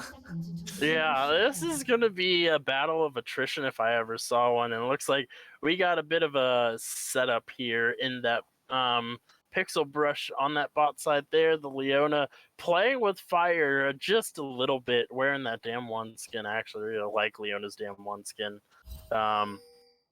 Leona is 100% playing in fire. You need to be careful. Yeah, this could end pretty badly for her. Alistar wants to Q her so bad. Mhm. Oh, Oh, he just showed. He Okay. showed. Yep, Leona's like, I don't want any of that smoke. And ooh, nice Q from Ezreal. Unfortunately, not going to +6. You know, back when Ezreal was allowed to take a wait, hold on. They see him. They saw Seth. They just ignored him. No, I think they didn't see him because of where he was positioned in the bush. I thought you could just see in the bush. No, you can't see the entire bush depending on where you're standing. That was That actually is really good from the silence there. Interesting. I would have to go back and look, but I'm pretty sure they did not see him there. Huh. Well, interesting. That's pretty solid positioning if that's the case. I'd have to imagine that they couldn't see him. I'd imagine that you're right, because they probably would have done something about it. Probably Yeah. would have looked for some damage or maybe even a kill onto him, but they didn't, so... It just ignored his presence entirely, allowing him to get that ward there. Actually wasting one of the auto attacks from somebody because it is on 2 life. Level 2 for the bot lane for Moon Crew there, but now it is evened up, so don't have that pressure anymore. Yeah, and Silas It's doing a gonna- lot of damage in the mid lane. Galio not taking a favorable trade does get a little bit of extra damage onto Silas, but it's not gonna mean a whole lot as Silas can rinse and repeat what he just did for a good bit. As yeah, there it is. As ooh, a nice W from Set to manage to find that true damage from his W. Yep, and he is going to manage to pick up that cannon minion before the knockup comes in, I think. So I saw what he was trying to do, but unfortunately, Sion was just a little bit too short on the money there, and we are going to see a small CS lead as well. But it is a pretty large minion wave up top for him to take care of there. As he's under tower. He was under tower. Didn't really take a tower shot, or if he did, he only took one, and the W got rid of most of it. And Sion actually very low because of that W that was taken, and now Kane looking for a gank in the mid lane is going to get a lot of damage down onto Galio. Galio going to flash away, though. Will be able to survive. Silas pretty low as well as Zach is here to try to make a play happen. Will use his Q, and oh, Silas wants to go back in, is getting Galio so low, and Kane's gonna pick up the first blood, as now Silas is gonna be traded back. Kane doing what he can, had to use flash. The E stun is gonna land from the Alistar, as Alistar doing what he can, W's, flashes over the wall, the tower shot's gonna hit, but he's gonna live for now. Starts backing, and that is a 2-1 lead, favored in the side of the Moon Crew. All right, I will do my best to break down what just happened there, but boy, so it looked like what ended up happening was they get the flash out of the Galio and they decided to back off. They do ping that the Zac is coming, but they don't successfully dodge out on that jump there. The E, unfortunately, I may have to wait a little bit. Hold on. Okay, no, they're good. But he does not dodge out of the E, which forces both of them to go back in. They do get the kill on the Galio there, but it is traded back. And then the Alistar comes in, he uses the Pulverize to knock up the Kane, gets a few autos on him, gets the stun, gets the Ignite down, and then uses his headbutt to do just enough damage for the Ignite to kill him, and then ends up flashing over the wall with the blue buff to survive the gank. Wow. Ooh, Seth doing a good job of getting some damage done onto the Scion, as now Scion has to back up just a little bit. Ooh, a nice knockup for him, getting set pretty low here in the top lane.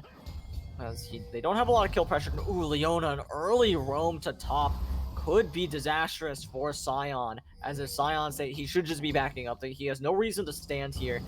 As, oh, the set's gonna miss his E. Scion, you gotta know something's up if he's gonna walk up that far, and now the W's gonna keep him alive for long enough.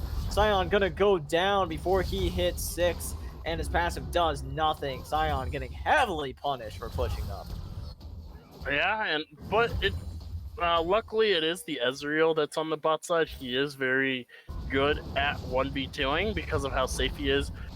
But with how much pressure they put on that top side does mean that the Cloud Dragon is going to go over to Moon Crew, keeping on that streak. Now 5 dragons in a row here so far. They got all 4 last game. They're getting the first one of this game. But we're not going to have 1 to 5 kill shenanigans, and it's not done. Oh, a gank on the top side. Scion just got back, and now he is looking to die again. Scion doing what he can to survive for a little bit. Should be able to find the outplay onto 1. The shutdown for him. Might be able to find a kill. The teleport's coming out, though. Has to back up. Just wants to get something done. The Galio is going to be able to ult his Scion, though. And that is great for them, as the teleport, I believe, went through. Yeah, Silas is in the top. Oh, yeah, there, he's running away. I was looking at the wrong one. So, Scion doing a great job of managing to stay alive in the top lane. Yeah, that was not using the flash in that last engagement there, holding on to it, able to get it this time. Oh, the Smite steals it, or manages to secure it, rather, as the teleport is coming out from Set now, trying to make a play happen, but comes out a little too early, maybe a little too late, and isn't able to get anything done. Meanwhile, Scion just taking tower plates for himself, and the issue here is now Set is in the bot lane with nothing else to really do besides maybe fight the enemy jungler. Ooh, doesn't have Stride Breaker, but should be able to just leave. Does have his team walking up to help him out in case he needs it. As Scion still doing whatever he wants, is now, ooh, Kane could be in some trouble as Alistar is looking to go in. He is getting absolutely demolished. Set looking to gank the mid lane, trying to get something done here as well. And Galio getting very low. A W will secure the kill, as now they are defending the blobs of Zac. Should be able to do it. Or no, they are killing the blobs of Zac, rather. That is the other team's champion. I was a little confused. Not exactly sure what happened here. It looked like they had Kane dead to rights. That is not the case. I do believe he used his ultimate and then went to the wall and got out with his E. That's what it looks like happened. Meanwhile, in that mid lane, the Galio does go down to the gank from the Set there. Silas takes a tower shot after the fact, getting him very, very low. Scion's going to be there to catch that wave in the mid lane, so nothing is lost for the most part. It does end up being 2 kills for nothing in the grand scheme of things there. The Zac and the Galio going down. This game is about 1.5 gold as... Ooh, the teleport's coming out now for the side of the Moon Crew, as now Galio gonna get a nice taunt onto Leona. Leona is gonna go down, and now Ezreal doing what he can to run away. He's taking a lot of damage. Will be taking about half HP. Is a quarter. One more auto from Kaisa should do it. Maybe a W. One more, two more. There it is. As Kaisa finally picks up the kill, and now there's a skirmish going on in the top side of the map as Kane is trying to run down the Zac, and a nice flash forward, but a nice flash from the Zac to try to get away. The Smite doing what he can. A nice knockup from the Scion, gonna make sure that Kane cannot follow, and they will settle for the red buff instead. Getting them off of that Rift Herald there means they're going to try and get priority onto this Rift Herald. They are going to successfully do so here, as the Silas is going to make sure that Galio can't roam pretty much anywhere through this, as the taunt coming out going to miss. And it just barely misses. It would have been a pretty solid trade for Galio, but I doubt it ends up with a kill, as now just pretty much... Oh, wait, Zac wants to try to look for the set. Set very far up right now, getting very low. Ults the Zac, trying to get himself some distance, and now Zac in some trouble. Kane's gonna pick up that kill, as now Scion, they have flipped the script. He is getting so low, trying to get a Q off, will not be able to do so. Leona, great roam, picks up the kill for herself, doesn't really need it, but takes it anyway. Yeah, the Kane and the Leona have just been at each other's hips the entire time, and we can see the fruits of their labor as well. They get the Rift Herald, they should be able to get this tower as well, and meanwhile on the bot side, Ezreal has a level lead on both the AD carry and support. So I think that the Turntops, they're really doing a lot to make sure that they get a massive lead in this early game here. They're at about 3,500 gold advantage here, and all of that is going towards that top side of the map. Gore Drinker's done for both. Gore Drinker done for the set. That's actually very interesting there. Not going for the Stride Breaker, but it is going to... Interesting. I think Boris might have a say about that. Bringing back the old... bringing back old Boris diff, I think. But it is going to be double Gore Drinkers, and as we do see Zac stopping ult from the Galio. Yes. Zac wants to go in, Galio's going to follow, as now the Zac ult's going to come out from the Silas, funny enough, as now, oh, they turn it around. Scion teleports in, but he's still teleporting into some dead teammates and now has to run away. And that should be all she wrote from them, as now the Turnip Tots able to get themselves a Mountain Drake. Their first Drake of the game. Yeah, their first Drake of the series, actually, thinking about it. And it is going to be the exact same dragon that we had as the Soul here. Ocean Soul coming onto the map. And for both these teams, I think both these teams would love to pick up an Ocean Soul. Yeah, Ocean Soul would be pretty solid for both teams. That being said, an Executioners will be just enough to negate most of the healing that they would get from that. Also, of course, the Gore Drinker, it'd be really good to get rid of the healing that both Kane and Set would be getting from that item. This is, of course, assuming that either team builds Grievous Wounds items, which, in my experience, a lot of teams don't like to do that when it's a very, very simple way to counter the enemy team. Yeah, and then there are times where you build it and it doesn't do anything to help you anyways, so... there have been times where I build a full Mortal Reminder on my AD carry, and the Yone or the Viego or the Samir are just like, oh, you built Grievous Wounds? That's hilarious, and then I'll heal it anyways. So... Yeah, sometimes it does not matter. We do have play brewing. I believe that the Turnip Toss want to try to make a play onto the mid lane, but Alistar is here to answer it should anything happen, as they could look to catch out Set. They start pinging him off, as now they're not doing a lot of damage to the tower. A nice taunt, a double taunt from the Galio, as now the ult's gonna come down from Leona to keep enough people under the tower. Scion is here as well. Kaisa is finally joining the fight for herself. Manages to pick up 2 kills, as now Kane getting low as well. But oh my god, the Kane is just doing so much damage back, as now Kaisa is alone. They flash onto her. They're gonna find the kill onto her as well. And Zac, is not allowed to come back to life as the turnip tots start taking over this game. And that ends up being an ace. I do believe that is, yeah, that was a 4v5. By the way, Ezreal did not come into the fight. He threw his True Shot Barrage, but other than that, he wasn't really a massive contributor. He actually did get a kill while he was at bot side. I do believe he killed the Alistar, I want to say, with his True Shot Barrage, but it was, for the most part, a 4v5 there. And that just, it makes me a little bit worried for Moon Crew. Losing a 4v5 in that manner there, underneath their turret, I might add as well. Just already looking really rough, and I may have cursed the Moon Crew because when I was talking about teams that give other teams handicaps in the first game, then win the next two. Yeah, it happens sometimes. Sometimes you just want to make it a little bit, give yourself a little more pressure. Drop that first game. Always looks impressive to come back 2-1.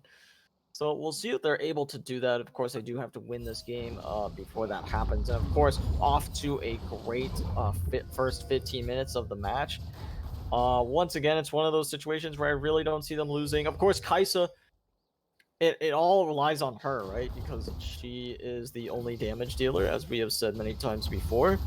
Does have her Kraken Slayer built, so will start doing some more damage now. Zach, not allowed to walk into his own jungle, just gets stunned up about 5,000 times. Is very low, might actually manage to escape, just barely does so, as now the Turnip Tugs don't really get anything for their trouble and might be collapsed upon. Sion looking for a knockup, might be able to find it, does find it onto the Kane, but that is it. Does get knocked up back himself, as now Alistar is here. Kaisa ulting in, trying to find a kill, does get pulled back in by the Set. A ton of damage going down, and Set takes care of that issue real quick, as the rest of the Moon Crew will be short to follow. Alistar doing what he can to maybe find the kill onto Silas, but Silas easily finds the kill onto Sion. Almost another ace coming through for them. Zach, the only one left alive after waddling away with such little health. Trying to find the kill onto Set, trying to avenge his teammates, but Set should be able to find this 1v1 very easily. Zach, you cannot be here, as Zach once again gets away with very little health. Is walking up a little bit and decides it is time to back off. And once again, that was a 4v5. Save the True Shot Barrage that went through. And once again, I do have to say, it is not looking good for a Moon Crew in this game. They have now lost 2 4v5s in a row. They are going to lose this Ocean Dragon, the third dragon to spawn on the map for the game here. Second dragon for Turnip Tots. It feels like their roles are reversed from game one, because you look at the score lines that's Set 6-0, 5-2 on that Kane, 3-1 and 9 on that Set there. As we're not done yet, it looks like, Yeah, they want to go in on Silas, but Silas is doing what he can. He takes the Alistar ulti, he's gonna take so little damage, as now he's dishing out a ton. Kaisa doing what she can to try to find the Leona at least, and manages to do so, and now Set doing what he can, gonna be able to take down the Alistar no problem, as now looks like Kane wants some more, is not able to ult as Kaisa finds herself another shutdown, and now Silas doing what he can, walking up, is not going to be able to walk up too much more. Galio got a little freaked out by the True Shot Barrage, but it is a-okay, as everyone will be allowed to back, and finally Moon Crew find something, a little extra to get themselves back into this game.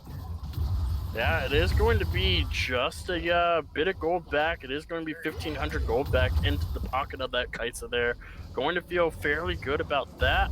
As, Silas falls a little too far up. It's going to get slowed. The WQ combo could come out from Alistar, but they realize they're probably not going to get the kill, as he did take the Sion ultimate.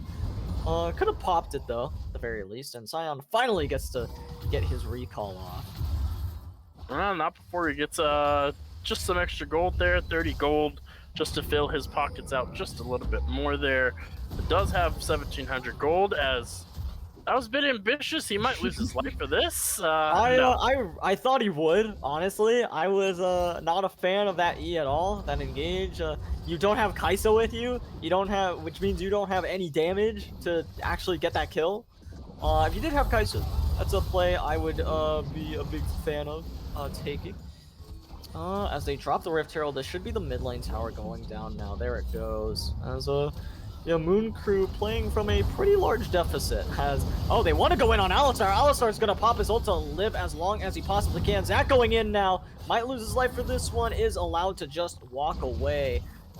Kane had already used his W, so he gets to do that as now. Turnip Tots should just give up on the siege for at least a little bit. Yeah, they did manage to kill the Rift Herald before it crashed into that inhibitor tower there, but it looks like we may not be done yet. There is a mass of people that is gathering around these chickens, but it looks like they are going to each back away, as Silas is going to use the Scion ultimate to get to that bot side there, taking 3 tower shots for his treble. Gonna push that lane in there and gonna back off. The Baron is spawning here in the next few seconds, but I don't think anybody's going to go for it just yet. It is a 10,000 gold lead, and Whoa, goodness. Oh, no. Silas does flash over the wall, but Zach fails his flash over the wall and is not going to be able to look for the kill, which is probably a good thing. I don't think he's able to kill Silas. I think Silas just lifesteals right back onto him and does a ton of damage. And Zach doing none, has no magic resist either. Probably loses that fight. I mean, if he does manage to get that knockup, though, it does allow Kai'Sa to come in. So maybe with that, those two, they could. But Set, on the other hand, a much more difficult nut to crack. They're sending 2 people up there. They're sending 3 people up on the side of Turnip Tots, and the stuns are coming through onto Scion. Scion not allowed to move for so long. It's gonna be able to walk away now. Kai'Sa doing what she can to get her team out of here, as her tanks are all in the top side of this. As now Zach going in, Galio wants to go in as well. Set ult before Kai'Sa enters the fight. Kai'Sa is not ulting, is doing no damage, and she finally does something, manages to find the Kane, but her team is in shambles. As now, yeah, Silas is just going to absolutely decimate that Alistar. Kai'Sa looking for the W, will not land on the target that she wanted it to. And Kai'Sa spent about 5 seconds walking around the wall. Yeah, and she still has her ultimate as well. She still has the flash and cleanse up. Silas is on a very magical journey with Playmaker here, trying to get the kill before he manages to. He does not succeed, as yeah, the outer tower is still up, so you are not getting any damage there, buddy. Yeah, he was gonna look for some damage, but realizes, oh yeah, my tower from over there is still up. But does manage to get the execute off, which is still a good thing. You don't want to give up damage. He will be down for this dragon, which is spawning in 3 seconds. However, that Tots haven't really gotten set up in the dragon pit yet, and don't have vision set up, but they will be able to do so.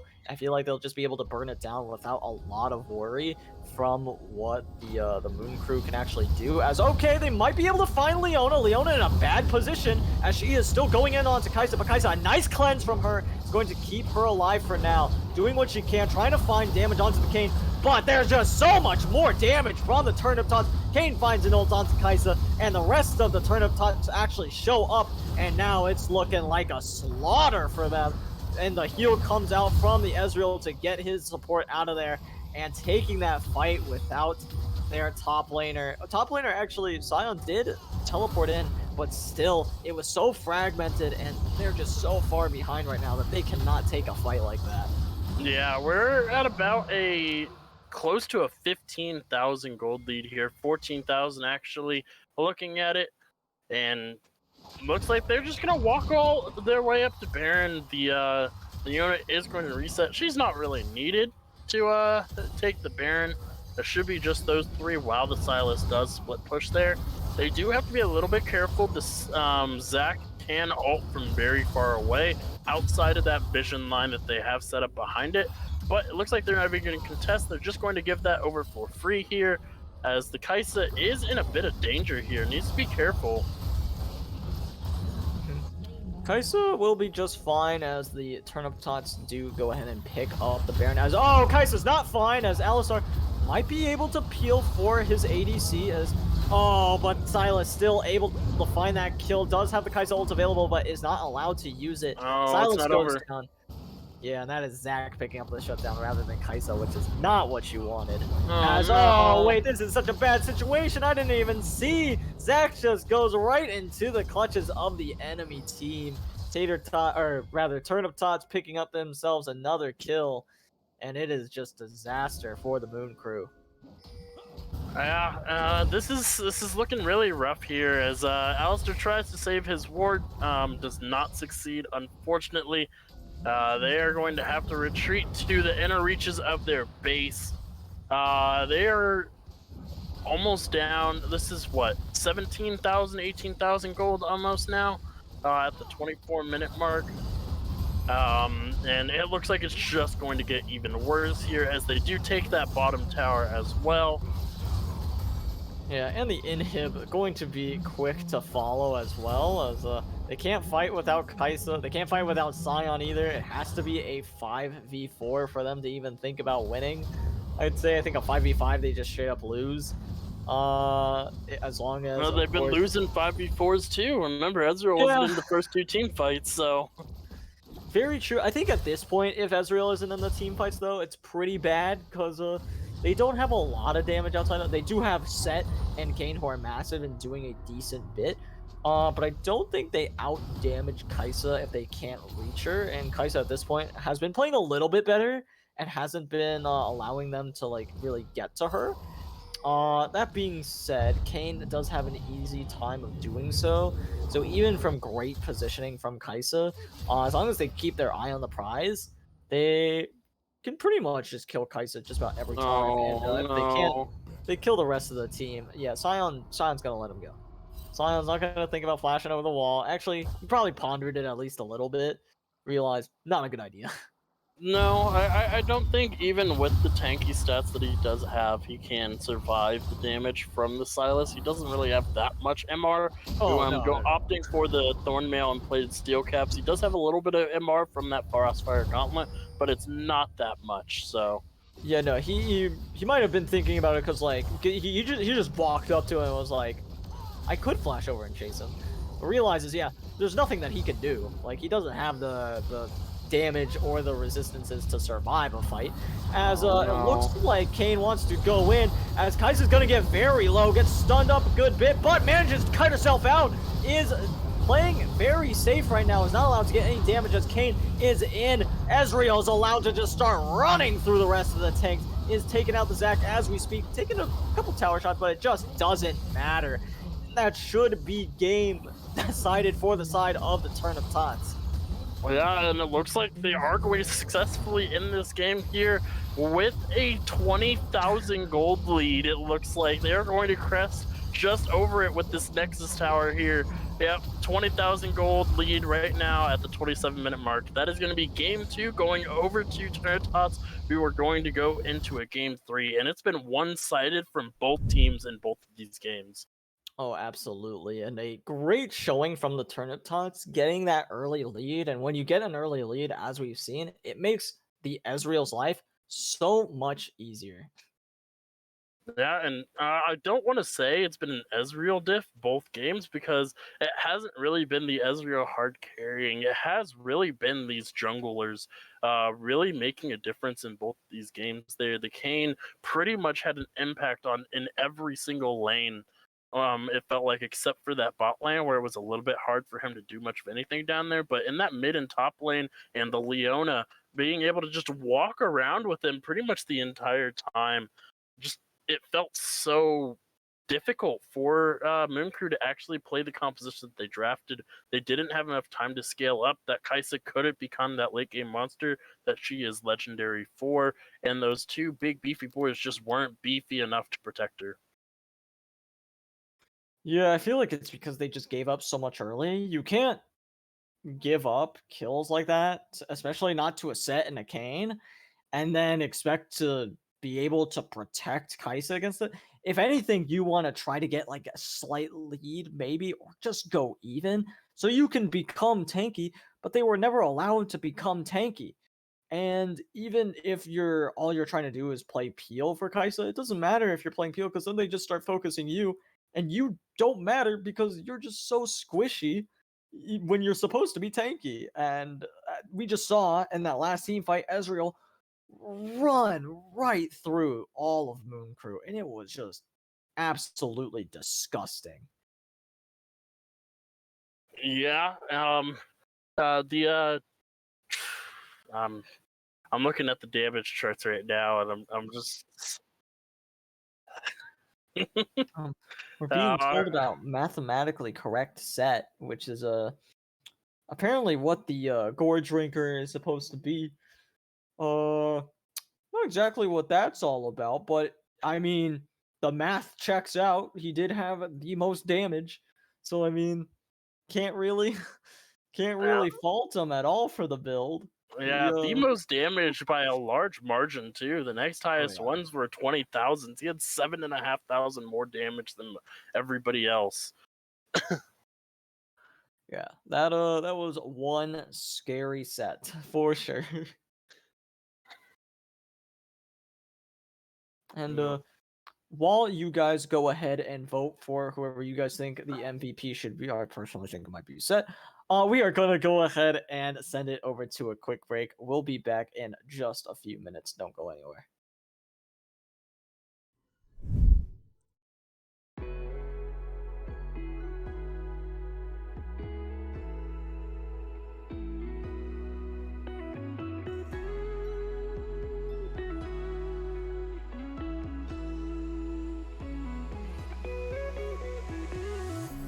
I stood at the edge too long and watched the waves carry my soul off farther than I could see. That's when I reached the end of me. Emptier than the sky, light was in full exposure. One bullet to the bullseye, my heart was taking over. I forget my lows in the afterglow, in the afterglow. Solace is composed in the afterglow, in the afterglow. Reveries unfold in the afterglow, in the afterglow. Never letting go of the afterglow, of the afterglow.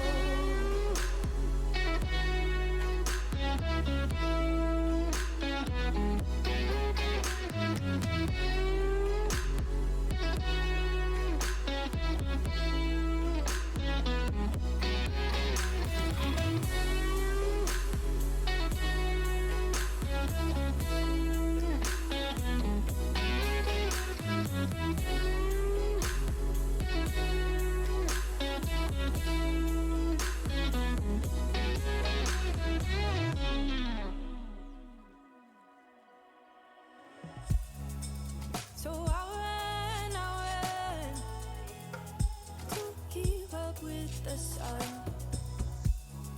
Any chance to hold on, one more moment before it's gone.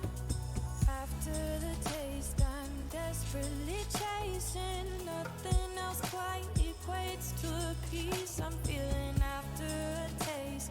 I won't need to waste my time with pain, 'cause I never known this healing.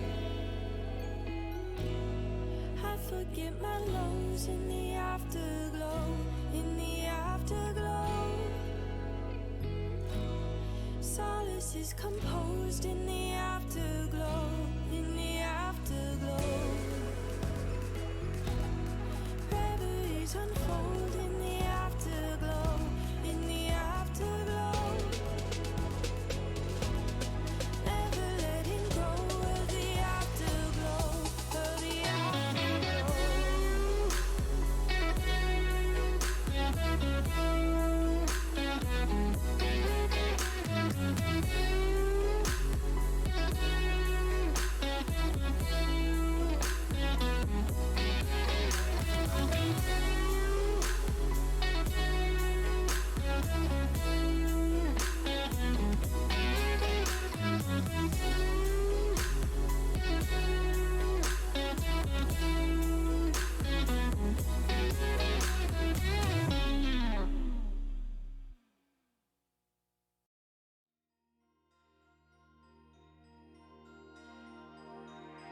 I don't know what to say, but every day feels like the same to me. Recently feel like the same days on repeat. Don't know how it became, I've gotta say though that this ain't for me. Desperately, I need some kind of release. I don't care what in the form of, but I need it quick, yeah I need it strong. Something to take the edge off how I feel, 'cause I feel like I'm wasting all my time. I'm stuck in a daydream, and I've been this way ever since I was 18. Won't change me. I went to my feet hurt, but keep going deeper. I'm lost in a daydream, daydream, daydream. If I had my own way, I'd break away from all uncertainty. I'd do me, act a fool to the fool that thinks a fool in me. Absolutely, I got blue eyes, but sometimes the red. I don't think that out of then. But when I fly, I lie inside my head. Feel the old me just fading away into the. Alright, everybody, welcome back to a quick little discussion here about player of the game, and, you know, it was a close one, it was a tie, but I gotta give it to Suisue Channel with the mathematics going perfectly there, going 10-0-15, doing the most damage in the game by a significant margin on that set. And hey, this build is popping off everywhere. Mathematics is prevailing so far everywhere, and the set is popping off. What more can I say? The mathematically correct set build worked out here, and the other build that was seen last game just didn't work, right? What can you say? Mathematics prevails. Yeah, definitely seems like it did. A perfect game, a 25.0 KDA, which is technically just a perfect KDA. Pretty nuts. Pretty scary. Makes me want to say that he's not gonna get that champion again next game. No mathematics. If he does, yeah, it'll be I'll definitely be worried for the side of the Moon Crew if the set is locked in once again. And we should be getting the draft very, very soon. But overall, though, great game played from the Turnip Toss. They just pushed their leads. They played the fights very, very well. You know, it was just fights left, right, and center, just like game one. But this time, it was just good rotations from them, claiming up those objectives, playing very well, and playing to their strong side. And you know, that was the mid lane, that was the top lane, that was the jungle. They played towards that. You know, the Leona just constantly roaming, sitting beside Cowset the entire game. That's how you make things happen. For sure, and it does look like we do have a slight change coming out from the Moon Crew, with I Make Hondas coming in as the ADC and Badger switching over to support, and they end up taking Cake Kitty out. So, wonder what that change is going to bring to the Moon Crew. We'll see if it is effective. Yep. Yeah, it is. I Make Hondas is their starting AD carry, so they do have their starting roster, if I am looking at this correctly. That is their main roster for this third and final game tonight. I'm wondering if Badger, now in his or her natural role of the support, can have a bit more of an impact in that role. And I Make Hondas, I want to see what different picks they decide to prioritize with this AD carry as well. And with that, we'll head straight over to draft. I'll send it off to you guys, and let's get this rolling. Game number 3, final game of the night.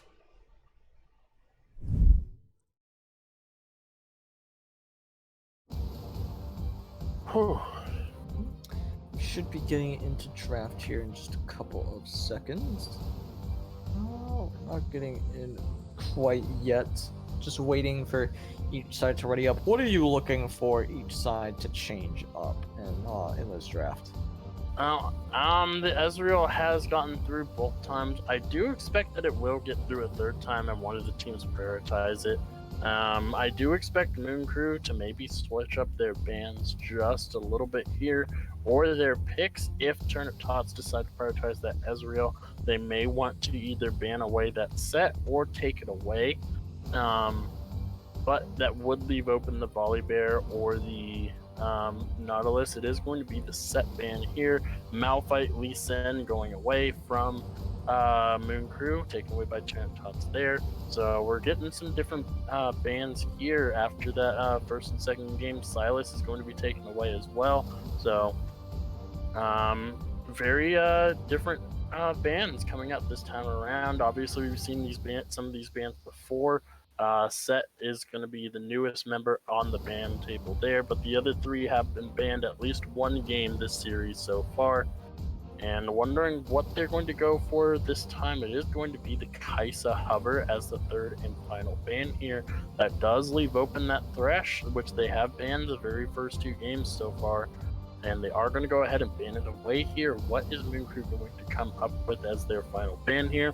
I can expect maybe the Nocturne, perhaps the Ezreal as well. One of those two champions could be onto the chopping block.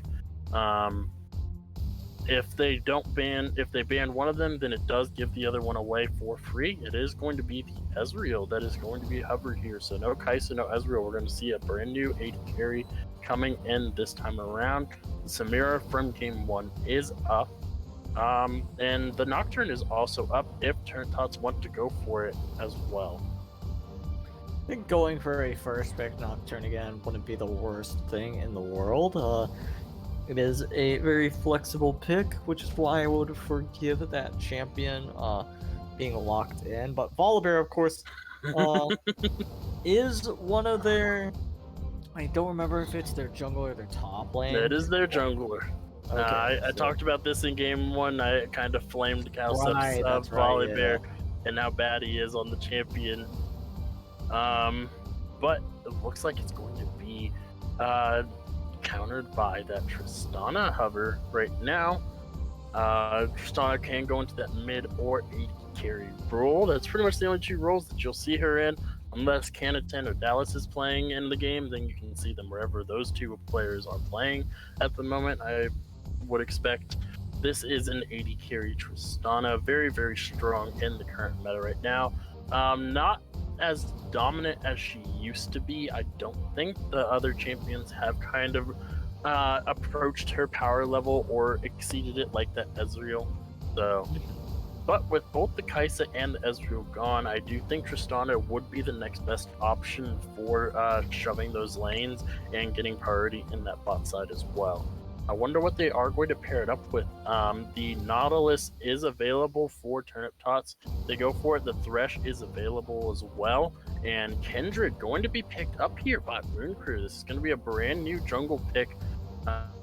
And we've seen some pretty strong Kindred games. We've also seen some Kindred games where it was lacking quite heavily. So very interested to see what Moon Crew does with this pick, because like all carry champions, this Kindred needs agency to be able to win, to be able to carry, and needs those stacks.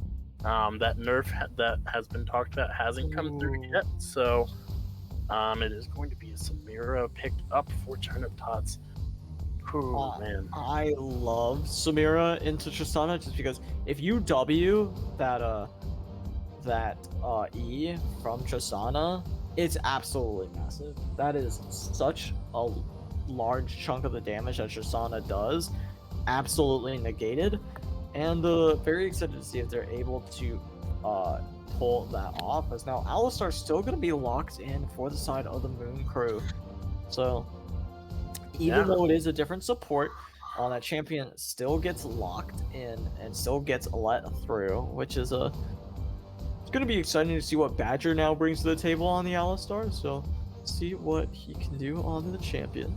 Yeah, and that Nautilus, which has been banned for 2 games, has now been let through, along with the Volibear. So those 2 champions that were banned for the first 2 games have been let through. So comfortability on Turnip Tot side. They get the Samira from game 1 as well. And it looks like they're clearly not expecting it to be a top lane Volibear, because that Narban is coming through. The Galio, which has been so prevalent on Moon Crew's side, has been banned away, so not going to have that in that mid lane anymore. The Shin is going to be the final ban from Moon Crew. Don't want any more protection for this Samira than they already have. between those first two champions there. Having another shield on top of that would just be awful if you're Moon Crew having to burn through that with against a Samira there. Samira not really doing the greatest in game one. We'll see if she can get a bit more agency. There is a lot less CC on the side of Moon Crew this time around, so Yeah, so a lot more damage already for the side of the Moon Crew, which is nice. We'll see how they end up rounding out their team comp. We'll see if I imagine so they do start looking for the Orianna. They lock in the Orianna to pair with the Alistar in the support, or at least with their combos. It's going to be pretty devastating should they get it off properly. And they also have the opportunity to maybe even look for Wukong in the top lane. Should a favorable matchup rear its head, or even Malphite, which is still up. I think that could be an absolute killer. Oh wait, no, Malphite got banned the first with the blue team's first ban. My bad. Was too excited at that possibility. I mean, there's still quite a few options for the Orianna. There, unfortunately, there is a slight downside to it if she has to use the ball defensively onto the Kindred. Can be a bit detrimental if Kindred uses that ultimate while she gets a 3-man shockwave, because then none of them will die anyways. But it is going to be that Renekton up there in the top lane, and Moon Crew, most importantly, they have left their top laner as the counter pick here, so he will be able to counter pick that Renekton there. The Gnar, one of the soft counters to Renekton, has already been banned away. The Gwen is available, but I feel like going for that might be a little bit hard because they are lacking a dedicated tank besides that Alistar, which doesn't seem to be Moon Crew style. They like to have a lot of tanks in that front line. And ooh, it is going to be the Xerath as the final pick for Turnip Tots in that mid lane. And this is not a fun lane for Orianna at all. She cannot get close to this champion.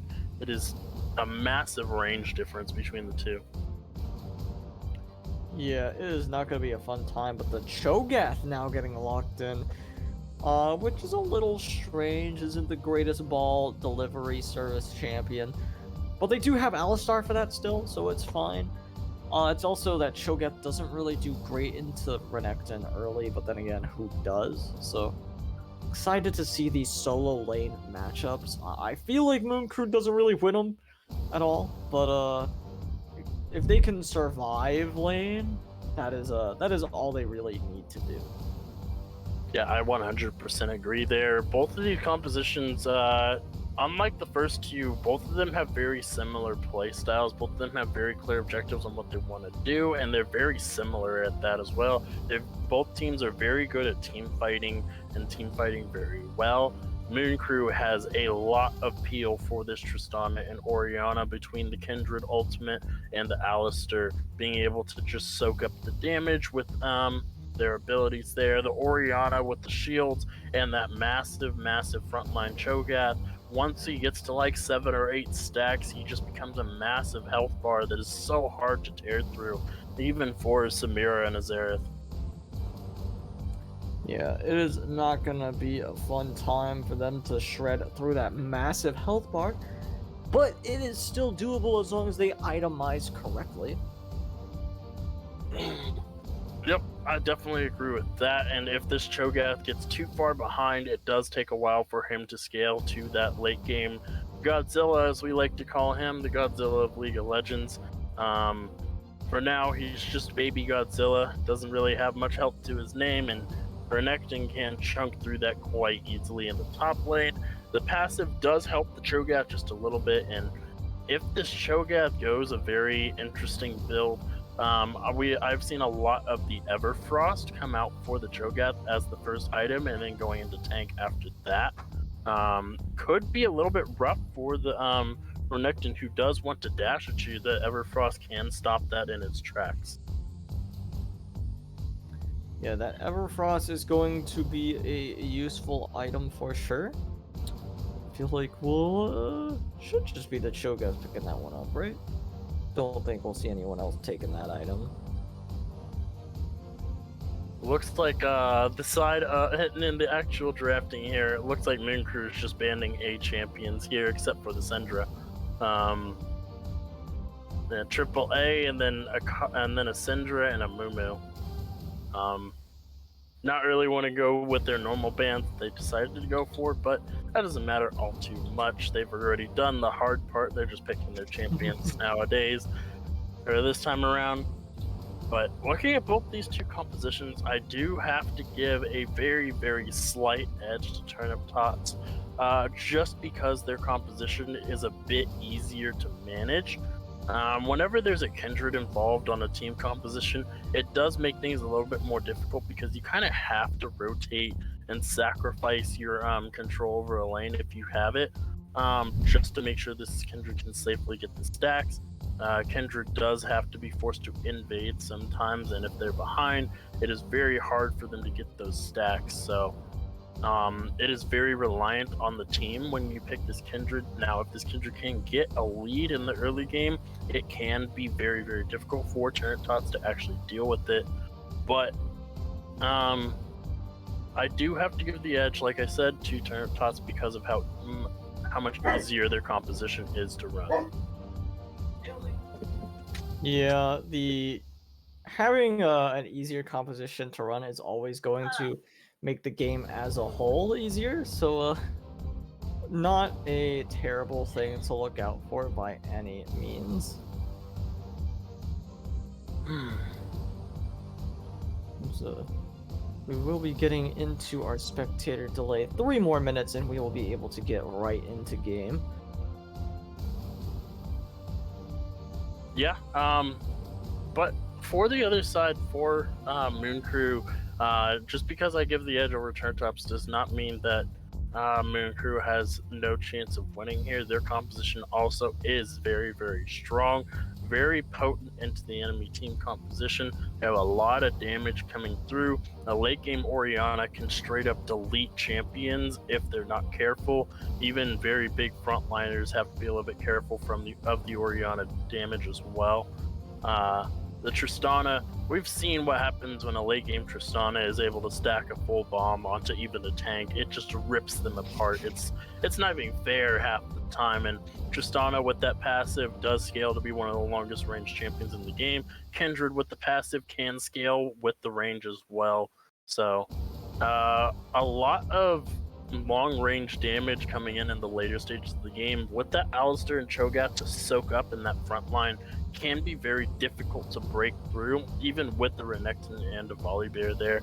The Renekton, while he is very good at diving, does have a little bit of trouble with the Tristana because Tristana can just ult him away or jump away herself.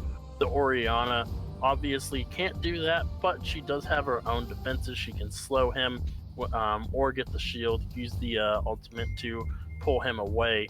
And the Kindred can just kite the Renekton, unfortunately. I do believe Stride Breaker is the usual item for Renekton, if I'm thinking about it correctly. It used to be Gore Drinker, but that item got nerfed to Oblivion for him specifically, so he doesn't go it anymore. It is usually the Stride Breaker, so can be a little bit hard for all three of those champions to get away if this Renekton gets to that backline. Volibear also very good at getting to the backline as well with that ultimate, but like I said, it's still very hard to break through the side of Moon Crew. Their composition is very solid and difficult to manage, and there's nobody that can throw the Kindred out of her own ultimate unless Nautilus hooks her out. So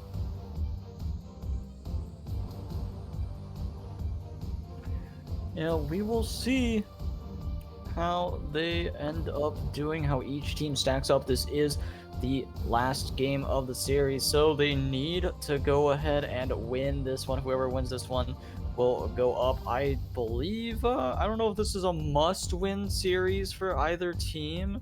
I'm looking at it now, and I'd say Moon Crew could definitely use this one. Because Divine Ascension is on, and Scuba Moose both on the verge of evening it up if Turnip Tots do end up taking this one away from them.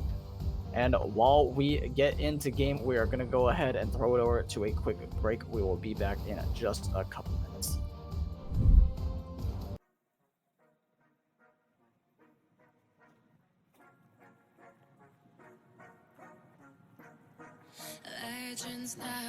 die when the world is calling you.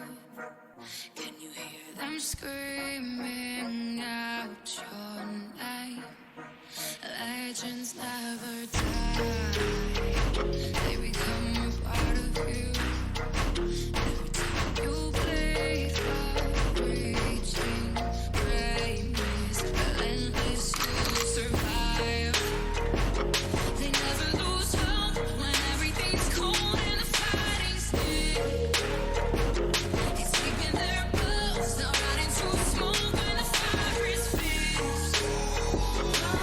Yourself up, 'cause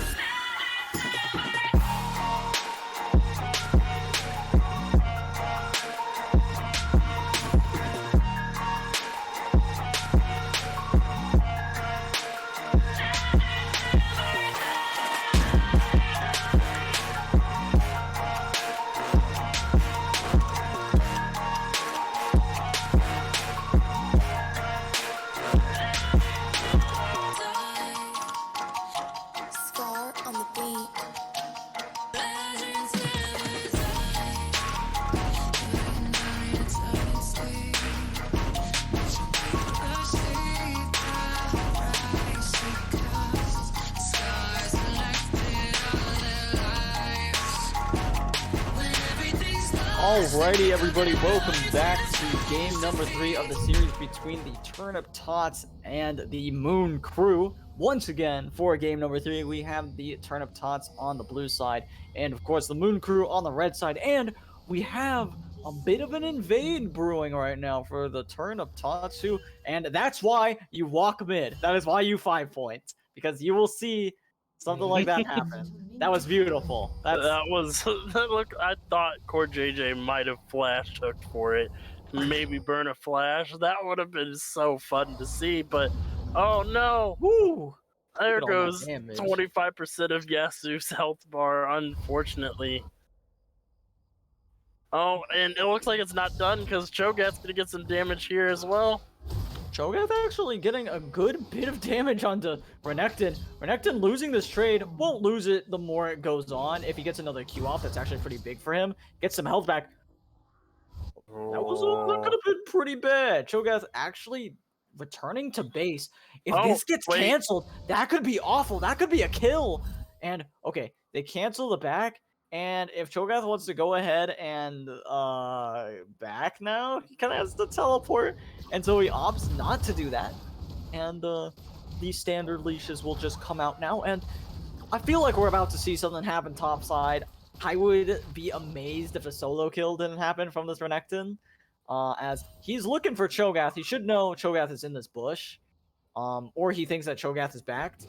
And Cho'Gath not really respecting the Renekton at all. Does get queued real quick and manages to weave in a couple autos. Great job from Cho'Gath. Now, neither of them have their potions anymore, as we got a bit of something in that bot side here, but it's level 1 champions. They're not going to do all that much to each other, and looks like Playmaker might actually get level 2 first, and that could be very dangerous for the Renekton. No, he does get level 2 first. He can go in if he really wants to. But the Cho'Gath backs right off the moment that level 2 comes in for Renekton, so he should be fine. Doesn't have that stun up, so Finally gets that level 2 off of that melee minion. So we'll be just fine in the top side of the map as now. Kindred farming her red buff went a little bit of a weird route. Went blue to Gromp to red buff and is looking that's for why. a gank now onto Renekton. This could be really bad for Renekton. He thought that Cho'Gath was being greedy, but he was not. As now, as a flash forward, the auto attack from the Kindred is going to find the first blood for the jungler of the Moon Crew. And was that a stack for the Kindred? It was not, so not going to be able to get that. And we do see that Kindred is now down here going for the kiting. It's not enough, and now she's trying to kite out a little bit more as Renekton is here. He teleported in, collects himself a Kindred, and it is right back to 1-1. Yeah, and the double buffs do get reset as well, most importantly. Kindred goodness. now has to rush down to that bot side for that mark there. Luckily, her bot lane does have major priority there, as, oh no, Oh, Cho'Gath could go down. A kill will do it. The slice is enough to find the kill. Oh, the red buff burned. But now in the bot lane, Tristan's going to go down. Samira's going to pick herself up. Another kill onto the Alistar. The Nautilus was winding up an auto, about to steal it. But now it is looking terrible for the side of the Moon Crew. Turnip Tots coming out strong right out of the gates. Yeah, and in that mid lane, they're going to take each other down to about half HP. But, yeah, it looks like it's going to be the double scuttle, meaning that Kendra does not get that first stack, and it's going to be very far behind. Does not have the double buff, loses the first stack for her passive as well. It is going to feel very, very rough for this Kindred now, and Kindred feels so uncomfortable to play from behind. She needs that agency to that early lead, and she did have it for a few seconds there when she got that kill top onto the Renekton, but she doesn't have it anymore. And honestly, I don't like the Kendra's chances of coming back into this. She is so far behind. She's down 2.5 camps in the jungle. There, the dragon is about to spawn, and she is on the top side of the map. There's priority in that mid lane as well. So, and we're gonna get another mountain dragon again, as another fight in the top side.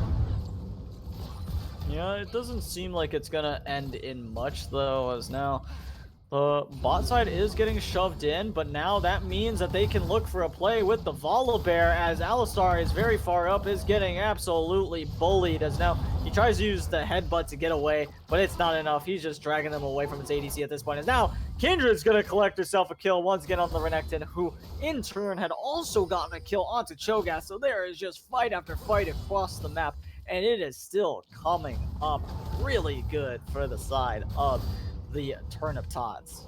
Yeah, Kendra does get those 2 kills on the Renekton, trying to keep this Renekton from snowballing, but still no mark available for that Kendra yet. Not getting the mark onto the Renekton in time for that gank there. Renekton should be able to just walk back to lane. The wave is pushing into the Cho'Gath. The dragon will go over to Turnip Tots. It is going to be an Infernal Soul as the second dragon here, so if my memory serves me correctly from my wonderful list, I do believe we are getting a Cloud Soul for this game. Yeah, Cloud Soul? It could, I don't think there's actually a set, like, I used to think that there was like a set cycle no matter what. I thought I had it down, but then it got broken or something, and it changes every patch, so you have to redo it every single patch. Interesting. That's Yep. pretty cool. If you can figure that out, that is some very, very solid knowledge to know. It is, in fact, Cloud Drake. I'd be impressed if it is. I'm right about 75% of the time when I call those out. I used to have a list, but back to the game here. It looks like we got another fight in the top lane here, but both of them going to be a little bit worse for wear at half HP. Cho'Gath now has his feast though, so Renekton needs to be just a little bit careful. Uh-oh. Yeah. Cho'Gath getting ran down, and now the ult's gonna come out from Xerath. Is gonna keep him locked in place while the ultimate from Orianna comes out and allows Kindred to get herself a kill. As now Volibear in a very bad position, might be getting collected up next, as they really want it, as he's gonna go down, but now Renekton gonna fight himself into the Kindred ultimate, is trying to find the kill, but is not able to do so. Orianna gonna pick up a kill for herself as well. Meanwhile, on the bot side, I believe Samira got a kill onto Alistar, as more and more fights coming across us. If Kindred starts getting even more fed, this could be a problem forming for the Turnip Tots. Yeah, but on the other side though, Samira 3-0, so needs to be a little bit wary of that, as the hook is just going to come up a little bit short there. Not going to be able to get onto that Orianna, who did burn the teleport to get to that bot side. Make sure that they didn't get any more than they did, or a dive didn't happen onto that Tristana there. But still, it is going to be 2 kills for the 1.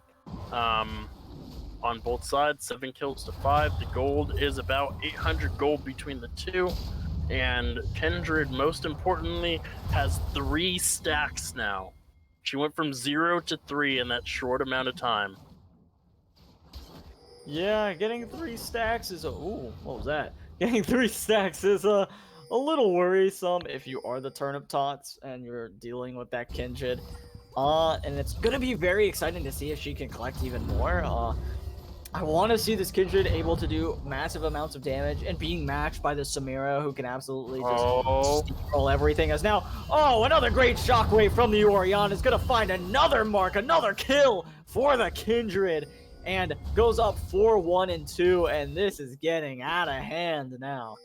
Yeah, this Kindred is now very, very strong. I was worried for a little bit not having any stacks for that early part of the game, but now she has that burst buff, and all she needs is to just get 3 more each time to just make herself even stronger there. She gets another stack from the blue buff as well, so now she's...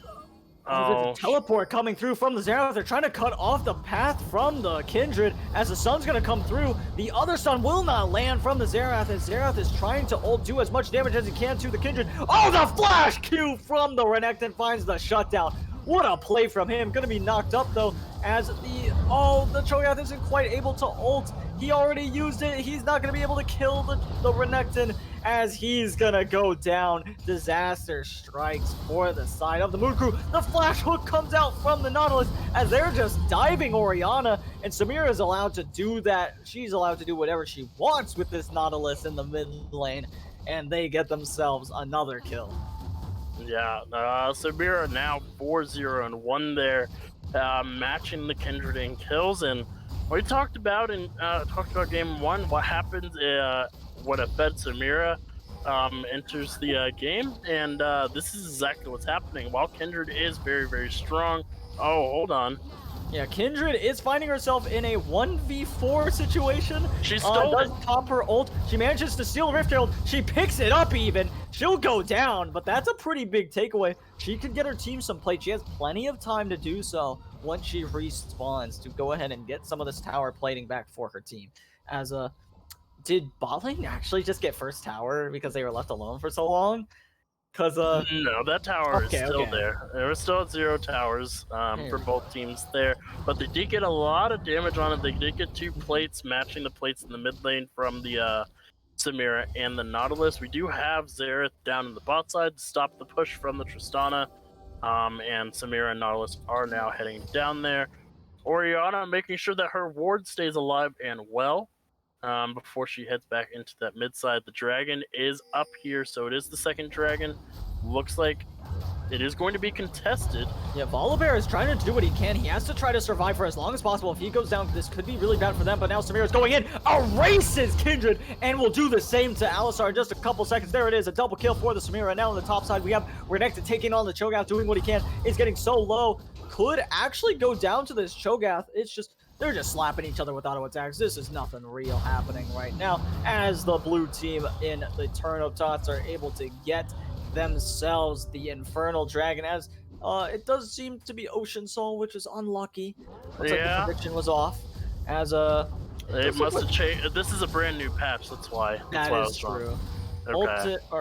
Renekton will ult and start doing a little bit more damage to Cho'Gath, but realizes can't really kill the dinosaur in the top lane. The ult could come out very soon. This could be a kill from Cho'Gath, but it looks like it will not be. As we turn our attention to the bot side, we do have a little bit of damage coming out from the Turnip Tots bot lane, as they're allowed to walk up to the tower, but I don't think they want to be here. Actually, Volibear does not have ult, so this is not a dive they can realistically pull off. Or maybe they can. They're going to ult the Tristana, and they're doing as much as they can to her. They'll be able to just barely... Oh, they don't actually take her down quick enough because Nautilus has gone down. Volibear gonna take too many tower shots. The heal has to come through. It's not enough. Orion is here to collect the kill. 1,000 gold, but it goes to the Alistar. It's a triple kill for the Alistar. He's sitting on 2,000 gold, man. This is gonna be a very beefy cow. Yeah, he's about to get pretty tanky right now, and if just one of those, that last kill went to Oriana, that would have been chef's kiss for the mid laner, but no, it just has to go to the support, which is The chat and Twitch is just going nuts with the moves. Oh, that is amazing. I mean, I gotta give Look, Alistar he just credit. finishes the locket. He finishes the locket right off the bat. He has a mythic before anybody else on his team because of that. I will say, I will give credit to Alistar. He had a really nice headbutt pulverized combo to keep all three of them under tower and keep them tanking. The Volibear one, I will say, he did not deserve, because Volibear walked back under tower and took like 2 or like at least 1 more tower shot than he actually needed to, and dies because of it. He had like 1 HP. He could have been chilling with like a solid like couple hundred. He would have been fine.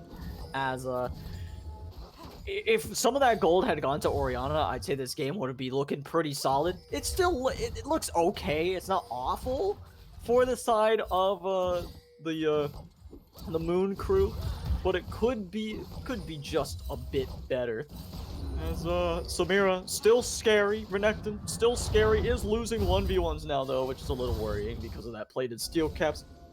Ooh, sorry, and Bramble Vest combo. So yeah, excited to.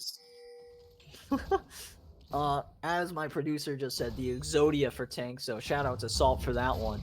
Yeah. And Locket actually a very good buy from the Alistar there. There was a lot of burst damage from the enemy team, and Locket does help quite a bit to mitigate that. We did see the Kindred steal the blue buff from the Volibear there, as Court JJ's in trouble. Yeah, he could be in some trouble, but the teleport coming out means that the Moon Crew could be in trouble, as now Cho'Gath is about to get knocked up to hell and high water, will be stunned up by the Renekton, and just goes down as 4 members are there, and Xerath is firing his artillery at him the entire time. Means that Cho'Gath has no chance in hell of getting out of there. Yeah, Cho'Gath, the tankiest member of the team, unfortunately has no MR to speak of, and that means he goes down, and the mid lane tower will join him in the Death Realm. Sorry, that's an ultimate. Never mind. On the gray screen. Unfortunately, That's towers it, don't yeah. respond. Unfortunately, towers don't respond. So they are on the gray screen until a new game is started. So. Yeah, it's always a gray screen somewhere, you know. Unless you're Azir, then they respawn for a little bit. True, very true. As we will see the dragon spawning in about 45 seconds here. It's going to be the 3rd Drake of the game. Could end up being the 3rd Drake going over to the side of the Turnip Tots. Xerath has his ult, or teleport rather, available, so he can go ahead and teleport down into the bot lane whenever it spawns. Cho'Gath also has it available. That is why he's entering the sideline, as Kindred could be in some trouble. Has the ult available, will decide to use it, has to, as Kindred will be looking to go down here very soon. The ult's going to come out. Oh, the flash! So tragic from the Kindred. Unfortunate, as now Cho'Gath is looking to run down this Xerath. A nice sidestep from him is going to keep himself from getting knocked up. A nice stun will make sure that he stays alive. Great stuff from the Xerath. Great dodging skills keeps him alive, as that will be the 3rd Drake of the game going over to the Turnip Tots. Yeah, 3rd Dragon going over to Turnip Tots there, now on Soul Point there. 17 kills to 9. The gold is a lot closer than the kill line shows. 2 towers to none though, so we do see Xerath ultimate coming out to try and steal this Rift Herald, but I think it was a bit premature there. Yes, now we do have Volibear coming up. I believe they don't end up getting it. I think Cho'Gath is able to secure it, but Cho'Gath does die for his efforts. Meanwhile, though, Alistar will manage to escape, as now Kindred answering the Renekton. Not going to be able to do much about it, though, and Kindred not having the most fun time in the world ever since completing that Kraken Slayer. It has been pretty downhill, funny enough. It's strange how that works. Yeah, still stuck on those 5 stacks that she got in the early stages of the game there, and not able to get much of anything else. She still has that mark on the Volibear that has not changed for quite a while now. She hasn't been able to invade to get those marks from inside the enemy jungle either. But on the bright side, they do get that Rift Herald, so they should be able to take down either that top or bot tower, which are very, very low there. So could be a little bit of gold back into their pockets. The Alistar is trying to get some vision in their own jungle to make sure that these picks just stop happening. As Samira's going in onto Tristana. Tristana's getting very low, gets erased by the Samira. Samira still has her ult available to use and will maybe use it. Does finally use it. Alistar had used his final form of CC. And she manages to get herself a double kill. Now the Samira is 9-1-3. She is absolutely massive right now.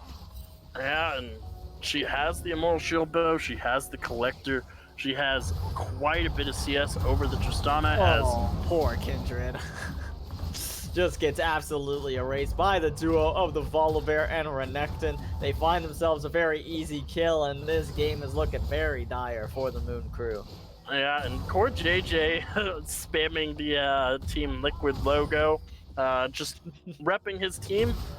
Just reminding everybody that he is an LCS player, and this was a botched game from the get-go because LCS players are apparently allowed. A great pull from Court JJ, the man himself. Being mentioned, heard his name, I was like, I gotta make a play. I'm being... Yeah. And finds a great one there, as no one is allowed to walk up even under their own towers when there are that many people there to punish. Yeah, and now this gold lead has ballooned to almost a 10,000 gold lead, about 8,000 here, as Core JJ takes a knock up for his troubles to try and clear vision. Kendra getting good damage onto the Renekton there at the very least. So just a little bit as economical. We're going to take a few tower shots, forgetting that he needs minions to take towers for a second there. But he now does have those minions there, but it is a rotation from the Cho'Gath. They see him coming, he's gonna back right off. Backs off and should be just fine, as we'll see what ends up. Maybe wait not. a second. If he backs there, it might be a little worrying. Okay, Cho'Gath isn't gonna check that push. He has too much respect for the enemy team. And which is good because you don't really know necessarily where the rest of the team could be. Even being that far up though is still pretty scary. I feel like you might as well go for the kill if you think you might be hiding in the bush. But clearly he thought Xerath might be backing up a little bit more, and is not able to find a kill because of it. I also just want to say, why can't Cowseps play Volibear like this in my games? Why does he have to end me in my games with Volibear? You know, well, are you playing ADC? I am. You know, having that 9-1-4 Samira is helping a good bit. Yeah? I don't play Samira though. say, That champion makes me angry, so... You know what? I respect that wholeheartedly. As like an ADC player to an ADC player, yeah, screw Samira. Well, the knockup's gonna get onto the Volibear. Oh, and now Nautilus is getting very low, could go down, but he is just fine as the rest of the Moon Crew getting absolutely annihilated. And Volibear, or Renekton rather, is in this backline, and now, the flash forward from the Xerath as the Moon Crew get erased. And there is no chance in hell of them making anything happen in that fight, as they're looking to get some inhibitor towers and maybe even an inhibitor for themselves for the side of the Turnip Tots. Yeah, and meanwhile, the Cowsep is going to head down and pick up that Ocean Soul as well. So they're going to get 2 objectives in one go here. And honestly, they could probably just go to Baron right after this. And it looks like that might be where they're headed. Liquor Core JJ probably is a little bit low, so may need to go ahead and reset before he heads over there. Looks like they're sending 2 people to the bot side, though, so they may go for that bot lane tower after they clear the entire jungle of Moon Crew here. They're going to take pretty much everything here. There is nothing left for them to farm in that jungle. They're going to come back and find their fields are dry. Cho'Gath. He waited patiently. On to Xerath. He does get the knock-up this time, is running after him, but the stun's going to come out from Xerath. A nice sidestep. Great sidesteps from this Xerath, by the way. As now Samira's walking up, and now Cho'Gath, you are just dead. a great kill for the Xerath, and that's why you gotta be, thinking about where could the enemy team be? Like, are they hiding around this corner? Do they have enough time to just run down and kill me? And in that case, yes, Samira had plenty of time to do so. Oh, the third item for Samira is a Guardian Angel. Yeah, good luck killing Samira. That's all I gotta say about that. If they don't have, they do have Grievous wounds, so it's slightly possible, except not really, because the GA is gonna proc and then Renekton's gonna be like, "Hi, I'm in your backline," and Kaisa, or not Kaisa, Tristana and Kindred rather are crying, saying, "God, why? Why is the crocodile angry with me? I didn't do anything." As now, they just go over the wall. They're trying to get as much done onto Orianna, but instead they leave Alistar to die as the E's gonna land, not do a lot of damage. They actually ult, the Kindred ult for the Alistar, as it doesn't really matter. He didn't really need it. I feel like they weren't really in range for that to be effective, as now, instead of going for Baron, they know that they're powerful enough. They're just gonna walk this in, take this inhibitor tower, maybe even the inhibitor once again right after, as the Moon Crew have to respect this. It is, poor Cho'Gath gets pulled in. The shockwave could have come out. It isn't up yet. Never mind, as Cho'Gath is gonna get erased. Next up should be Tristana and Orianna. Orianna's gonna go down. Kindred doing what she can to survive. But there's just so much damage, as now finally Samira will go down after diving the fountain. That is what it took to take her down for a second time. No, the Guardian Angel's not on cooldown. Unfortunately, the fountain doesn't care if you have Guardian Angel or not. It will kill you regardless, so... No, it does not, and neither do the Turnip Tots care about this game anymore, because it is over. The Nexus will be killed in just a couple seconds. There it is, 50 gold over to the Renekton. GG, Turnip Tots win the series. 33 kills to 11, Ocean Soul, 9 towers to 0, almost a 20,000 gold lead yet again.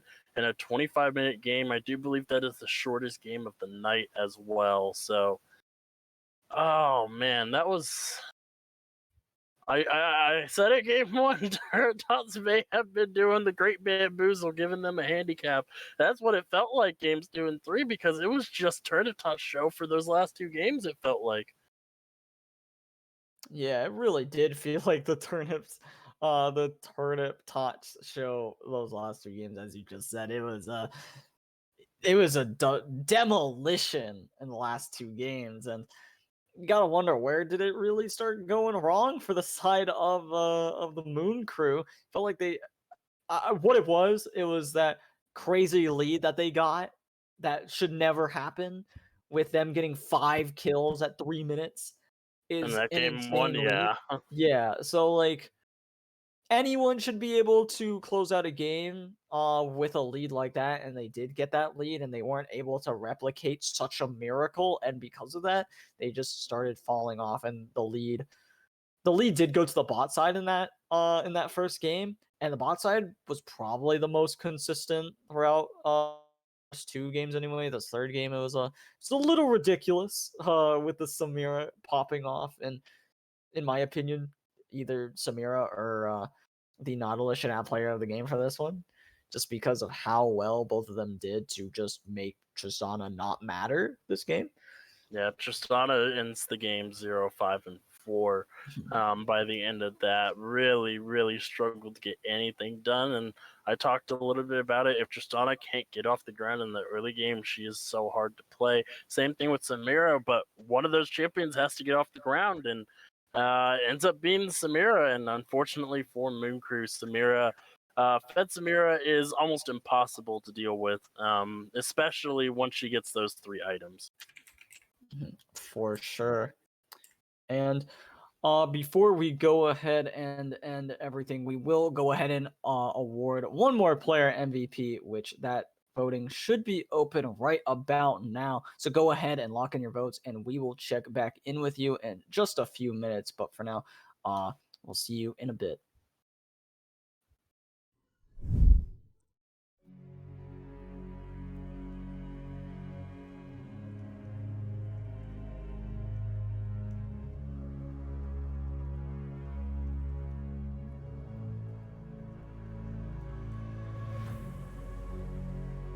dancing with the devil. Will I ever learn? Or will my world burn?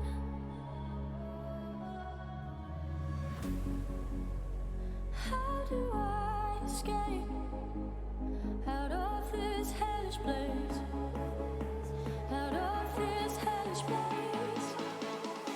How do I escape from dancing with the devil?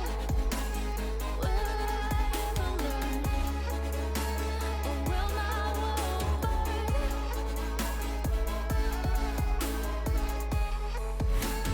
Dancing with the devil. Will I ever learn? Or will my world burn?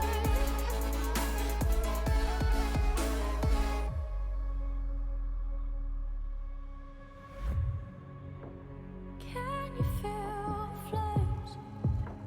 How can I be blamed for dancing with the devil again?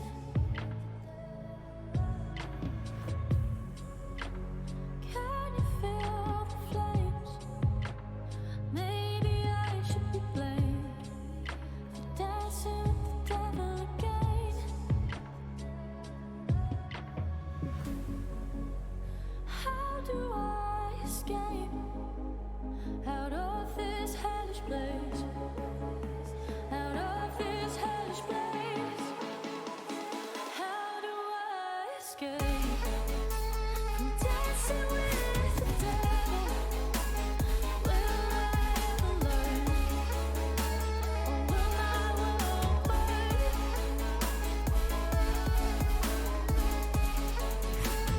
Dancing with the devil. Will I ever learn? Or will my world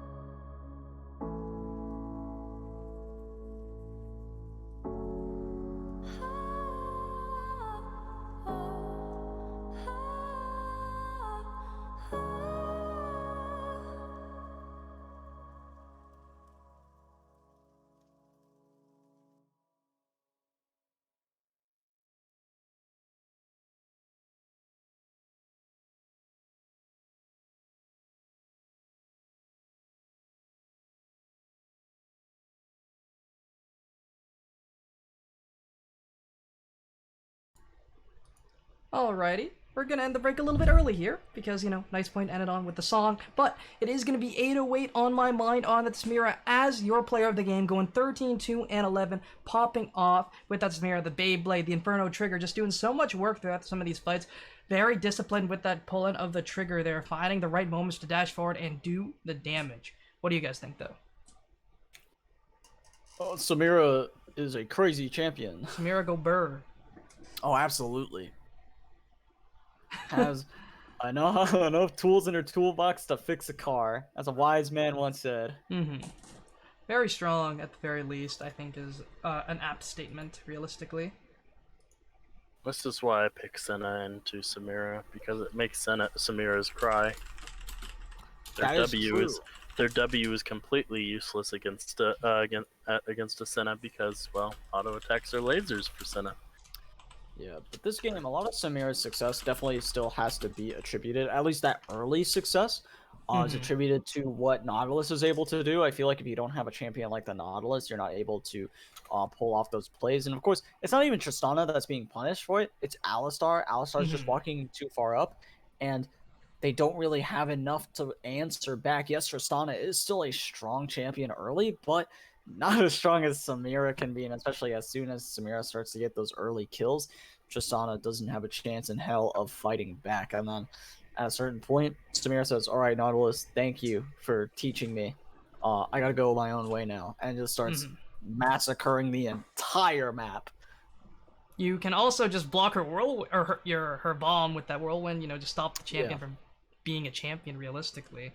So it's really hard for the Tristana to actually play out that matchup. It's one of those little counters there that just makes it very difficult.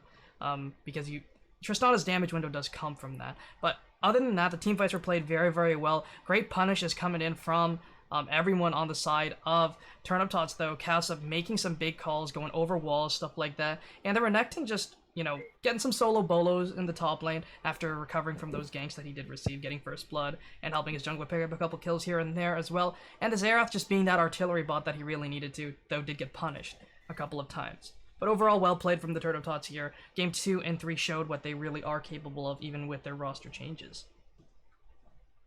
Yeah, and all I gotta say about that is cowsubs play like that in our LAS draft games, and we shouldn't be a last place team in our pool. Thanks. Yeah, and with that, I think that is a good point if you guys don't have any other announcements to make. So I think it would be a great point to call it, but if you guys have anything else, just let me know. Nope, that's all I got. Alrighty. Be sure to tune in tomorrow at LTS Premade. We have the first and second seeds, Mad City versus Akuma. That is a banger. On stream tomorrow, so be sure to check that out. Let's Talk Legends is going to be on this Sunday at 9 p.m. Eastern. We are going to be going through the top 5 players in each of their roles in each league, I believe. At least in Premade or Draft. I'm not entirely sure if we're doing one or the other or all of them.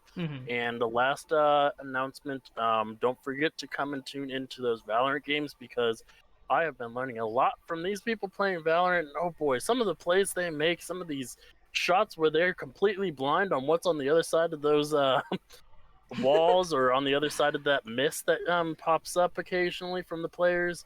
Oh man, it is beautiful to see, and I love watching it. So be sure to tune into that, come support the streams, and just enjoy Legends for what it is. And with that, we should be going over to a quick end very, very shortly. Let me just change a couple things here. I think the overlay's a little not right, but there we go. There we go. That should be everything. And with that, we'll be ending off the stream with a quick song.